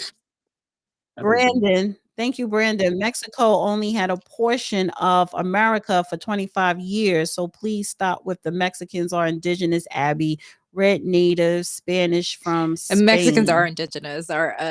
We have tribes, like my family are from like the Tarahumara tribe, and like, you know, the Aztec civilization was here prior to Hernan Cortez coming or the British coming here. So like Mexicans, that is our ancestors. My Mexican, ancestors are Aztecs. Yeah. Mexicans are Americans. They just Southern Americans. Mike, please just hold on for a second. Anthony, immigration or Diddy, that's another program. Let's stay on topic. Okay. And then the other ones before that, I did highlight. Let me see if I missed anybody. Some states allow, oh no, okay, I got it all. All right. So I want to go around and have people oh no, it says a Florida DMV was busted selling driver's license to illegals. Yeah, New Jersey had a big case. Remember, Peter, with the driver's license in New Jersey. You can get a fake license. It Yep. was a And the truck drivers. So I think Florida was the case where they were having all these truck drivers that are illegals. They were given fake licenses to. They're driving around with CDLs and hazmat licenses all across the country. Now, you No, don't know if those individuals that are in there are also sleeper cell agents from other countries that are looking to use those hazmat licenses to stage terror attacks, which the government is only going to use to lock things down even more, take more of our civil liberties away, and then institute what they want, which is total control and surveillance over everybody. and some of those illegals were all undocumented, was also fraudulent as nurses in Florida and Texas. Yep. And to answer your question, Sway, earlier, how are they going to do it? They're going to do it with AI and robotics. Why are they going to do it? Why do you think that Jamie Dimon and the guy from BlackRock and Mark Zuckerberg and Mark Cuban are all calling for UBI, Universal Basic Income, because they realize the handwriting on the wall, what's coming, which is that the job market is going to contract ridiculously, so that there's not going to be enough jobs and people aren't going to work. And if you look at the WEF, the World Economic Forum, there's a Israeli guy, forget his name, I think it's like Ilal or something like that. He talks about how everybody who's going to be on UBI will be staying home, taking drugs and playing video games, because how are they going to have a purpose in life if they don't have a job? And he said, we're going to give them drugs and video games to play. And that's exactly what they have in store for the next 10 to 15 I just want years. to ask you, we're going to allow that as Americans, knowing that that destroys our society? How are you going to stop it? Because if we don't do it, the Chinese are going to take the marketplace, because the Chinese are already doing AI and robotics. So that's the whole argument for why we need to do it in addition to them doing it, because if they get there first, they're going to have first mover advantage and they're going to capture the marketplace. That's the same reason that we're instituting crypto and they're instituting a Bitcoin strategic reserve. And we want to be the number one when it comes to cryptocurrencies, which was actually created by the CIA, but we can have a whole other conversation about that in another space. So Nicole says corporations should pay Americans a livable wage. Yeah, American citizens. Yeah, it's called UBI. They're going to UBI, Universal Basic Income. But that's you know how socialism. That's Marxism. Yes, America it is. It's coming here. Society. It's coming here, Sway Me. You will be able to capitalize on some of it, I'm though. gonna just say this: as an You will be able American to. and other Americans, I'm pretty sure they're going to agree with me, and this is why we have a lot of pushback right now with what's happening with illegals just coming here and being able to do whatever they want to do. Americans are not going to allow that to happen. We're going Sway to Me, they fight. just elected a socialist nut job Muslim in the city of New York for the Democratic primary. Our doctrines align for us to make sure that socialism never happens on this soil. They're doing it in New York. They're already doing it in New York. Let me read this super chat. Chief Rocka, thank you so much for the lovely super chat. And I'm sorry I didn't highlight it. Maybe I did. It says, keep pushing, Dana. I've been around the world via the US for out of 20 years. We are the only country that has a liberal posture towards illegal immigration. Absolutely. And thank you so much, Chief Rocka. And you sent in another one. What's broken regarding the 8 USC 1324, 1325, and 1326. How did I miss that one? I'm just looking all over the place. Thank you, Anthony. He says, if one doesn't like the immigration restrictions being proposed here, try immigration in another country. He also says America first means common interest for the benefit of Americans, families, then the individual in that order. Thank you. One box says, Dana, with all that goes on with the illegal immigrant issues, the real issue is the economy. Okay, I read that. Okay, these I read. Okay. Yep. All right. And thank you, Natasha, for the super sticker. Dana, get those two off the broadcast. Drug pushing big pharma or not should always be legal. Nobody's perfect, just wrong. What was that? Talking about Peter and Mike. I'm talking about you Yeah. guys. Was that Yeah. English, what she said? I don't know. She's a You hater. feisty today, Peter. So, all right. So, I want to go around and let everybody get their final remarks. Go ahead, Mike. Thank you, Mike, for coming on. This 2 Fridays in a row. So, I really appreciate you. Yeah. Final remarks, Mike. Final remarks, man. I want to say, listen, do not live life blaming people, man. You know what I'm saying? Like, I'm a black man living in America my whole life. Nobody has ever been in my way. Not an immigrant, not a white person. Nobody. Nobody is in my way. Get out there, earn your money, and do what you got to do. It's America, man. It's the land of the free. It's the land of opportunity. So strive to do your best every day and just work hard. That's it. Okay. Abby, you should the office, honey. The Democrat list. I would say you'll be good for the Democrat Party because there's a lot of dumb Democrats, and you're very smart. And yeah, you ever thought about running for office? Thank you. Actually, my co-host, his brother is was the head of the DNC in Tennessee. Who is like we have like group chats and stuff. There's another guy who is a active duty service member who's also like third host on my TikTok. So yeah, I mean, I'm becoming more politically involved. I have family that are in politics, but I wasn't really interested in it. But I have become more interested recently with everything that's going on. Yeah, I think you're very level-headed. I think you'll do good, especially for the Democrats, because I don't think you'll be interested in being a Republican. Yeah, I definitely am more liberal at heart. I'm just kind of like a liberal. I just care about everybody. So I think that I tend to be more left-leaning. I do want to shout out the new party. We're on YouTube. Oh man.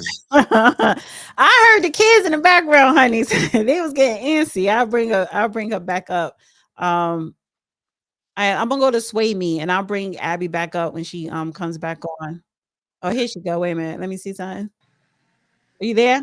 Yeah, I'm sorry. I think my connection is acting crazy. I think because they're playing the game downstairs. Yeah, the new party, we host very similar things. I want to say the majority of the panelists are conservative. So here recently, I've been getting more liberal-minded people on panels.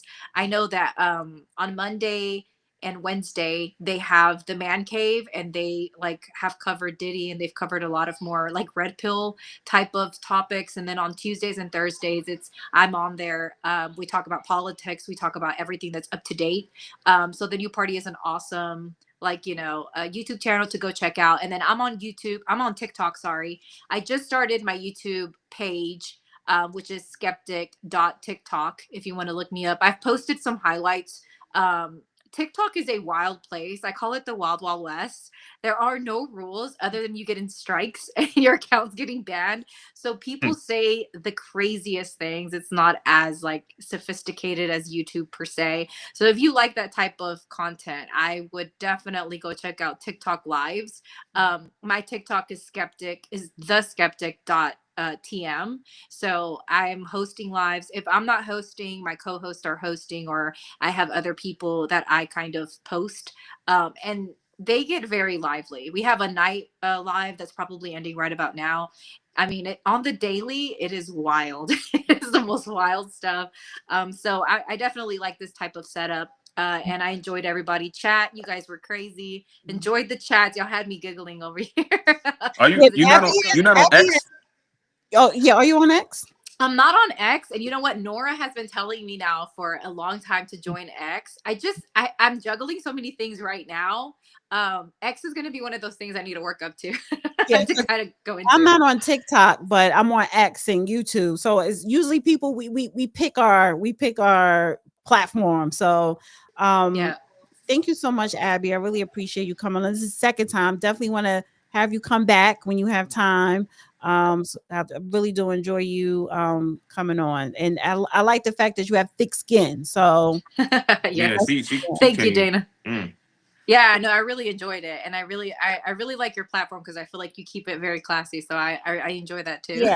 I try Yeah, to do because the I don't want same. nobody to feel disrespected, not like that. Because we do get a little crazy on X, but here is different. I want people to feel that they're being heard. So I really appreciate you coming out, Abby. Thank Um, you. Thank you guys. Thank you, thank panel. you. All right, Sway Me. All right, Dana, you know where I'm at. I am standing 10 toes down on removing the immigrants, deportations, immigration moratorium. I am supporting the Trump administration and what they're doing and how they're moving. I feel like I am winning today. You know, today was a great day, and I'm looking forward to October and the Supreme Court actually officially ruling on the interpretation of the 14th Amendment. I'd like to also announce that we are holding what we call Freedom Homecoming and Rebirth of the Republic in Washington, D.C., July 3rd through July 5th. We will have a panel of our words of wisdom from our elders that have lived through certain experiences here in America, and they can talk about their past experiences with immigration. And then we also have a panel where we will be talking about the 13th, 14th, 15th Amendments. And I'm doing this along with Chicago Flips Red. And with that, we'll be honoring our ancestors, our heritage, and our veterans, our patriots, real patriots of America. So if anyone's in the DC area or the DMV area, as they say, please come out. We'll be there 3 days in a row. July 3rd, we're going to be right out there in front of the Supreme Court holding our rally. July 4th, we'll be in Lafayette Park. And then July 5th, we're going to the African American Museum and we're going to hold a brunch. So I'm inviting everyone. You have a flyer? Yes, ma'am, I do. So you want to send me the flyer so I can put it in my community? Okay, I will do that. Yeah. I'll send it. I'll send a donation. I'll definitely send a donation. Okay, I appreciate that. And I appreciate you, Dana, for allowing me the opportunity to come on your show again and to be a part of your great panel. Thank you. You know, I'm always interested. So I'll Thank you. Real quick before I get to Peter, FBA says, Dana, you have to get more real ones on your broadcast. Everybody up here is a real one. And I don't want to have a whole bunch of people up here that agree on the same thing. You gotta have good intellectual discourse. So but thank you, FBA. Dana, 2 of your panelists were off cold. Well, they're not FBA. Are you talking about the FBA ones or the non-FBA ones? All right, Peter, the pusher. That's right. Listen, it was a great panel. I appreciate, especially the speakers I directly disagree with. An echo chamber is the worst place to be in, and I want to hear dissenting opinions. So, if anything, it makes my opinion seem stronger, and I could have somebody to directly debate with. But I encourage everyone to get on X. There are no strikes. It is the one of the most free speech platforms that you have in America right now. It's not completely free, but it is as free as you can get, I would say, right now. Tune in because some of our spaces are really spicy. We bring up really great topics. And if you want to hear more about constitutional protections, such as the First, Second, and Fourth Amendment, why it's important, and why we need to get rid of the Federal Reserve, and why we need to assert our right to have anonymity in our private papers, effects, and financial transactions, tune into some of our spaces because you'll get the straight dope, as they say, from us. Thank you, Peter. Appreciate it. I appreciate everybody coming up here, taking the time out. What's email info for DC gathering? Yeah. I don't know why Swamy didn't give a flyer. Oh, this is another thing. So Swamy, please email me the flyer. And then everybody up here, email me the links, the actual link to all of your social media, so I could just copy paste and put it in a comment and a description section. So it just makes it easier. And then email me also your flyer. And then two, I just want to make this announcement for all the subscribers. I want to encourage people to subscribe to this YouTube channel, like, share this video. My community section, I have it to where now you guys can post in my community section. So Swamy, you could go in my community section on YouTube and post your flyer, post comments. Y'all could post questions. Y'all can have a discussion. So the subscribers, you are active. You can actively post in the community section here on YouTube.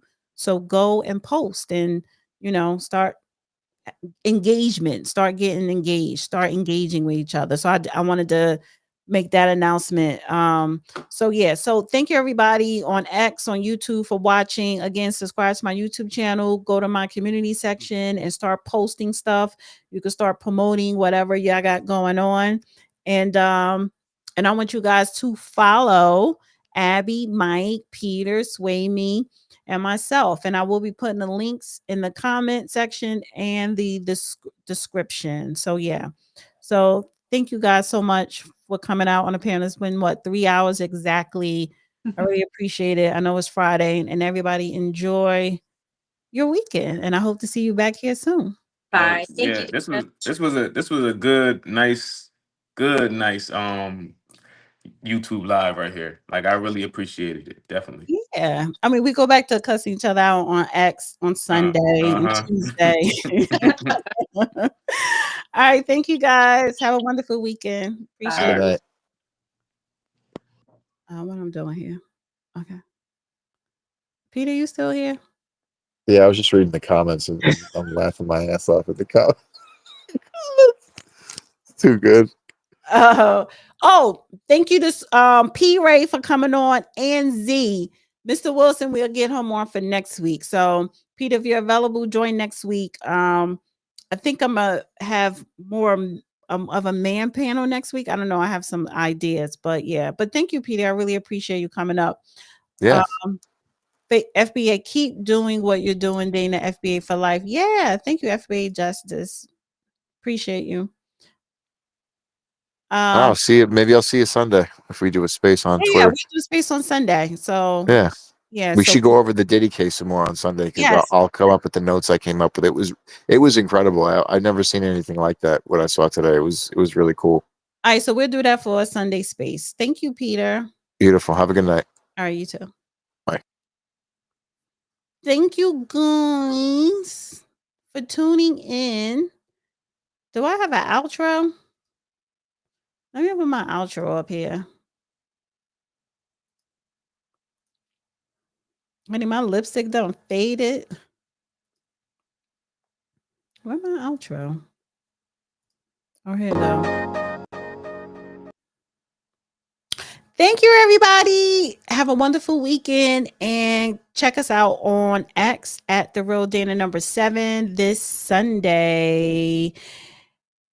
Bye.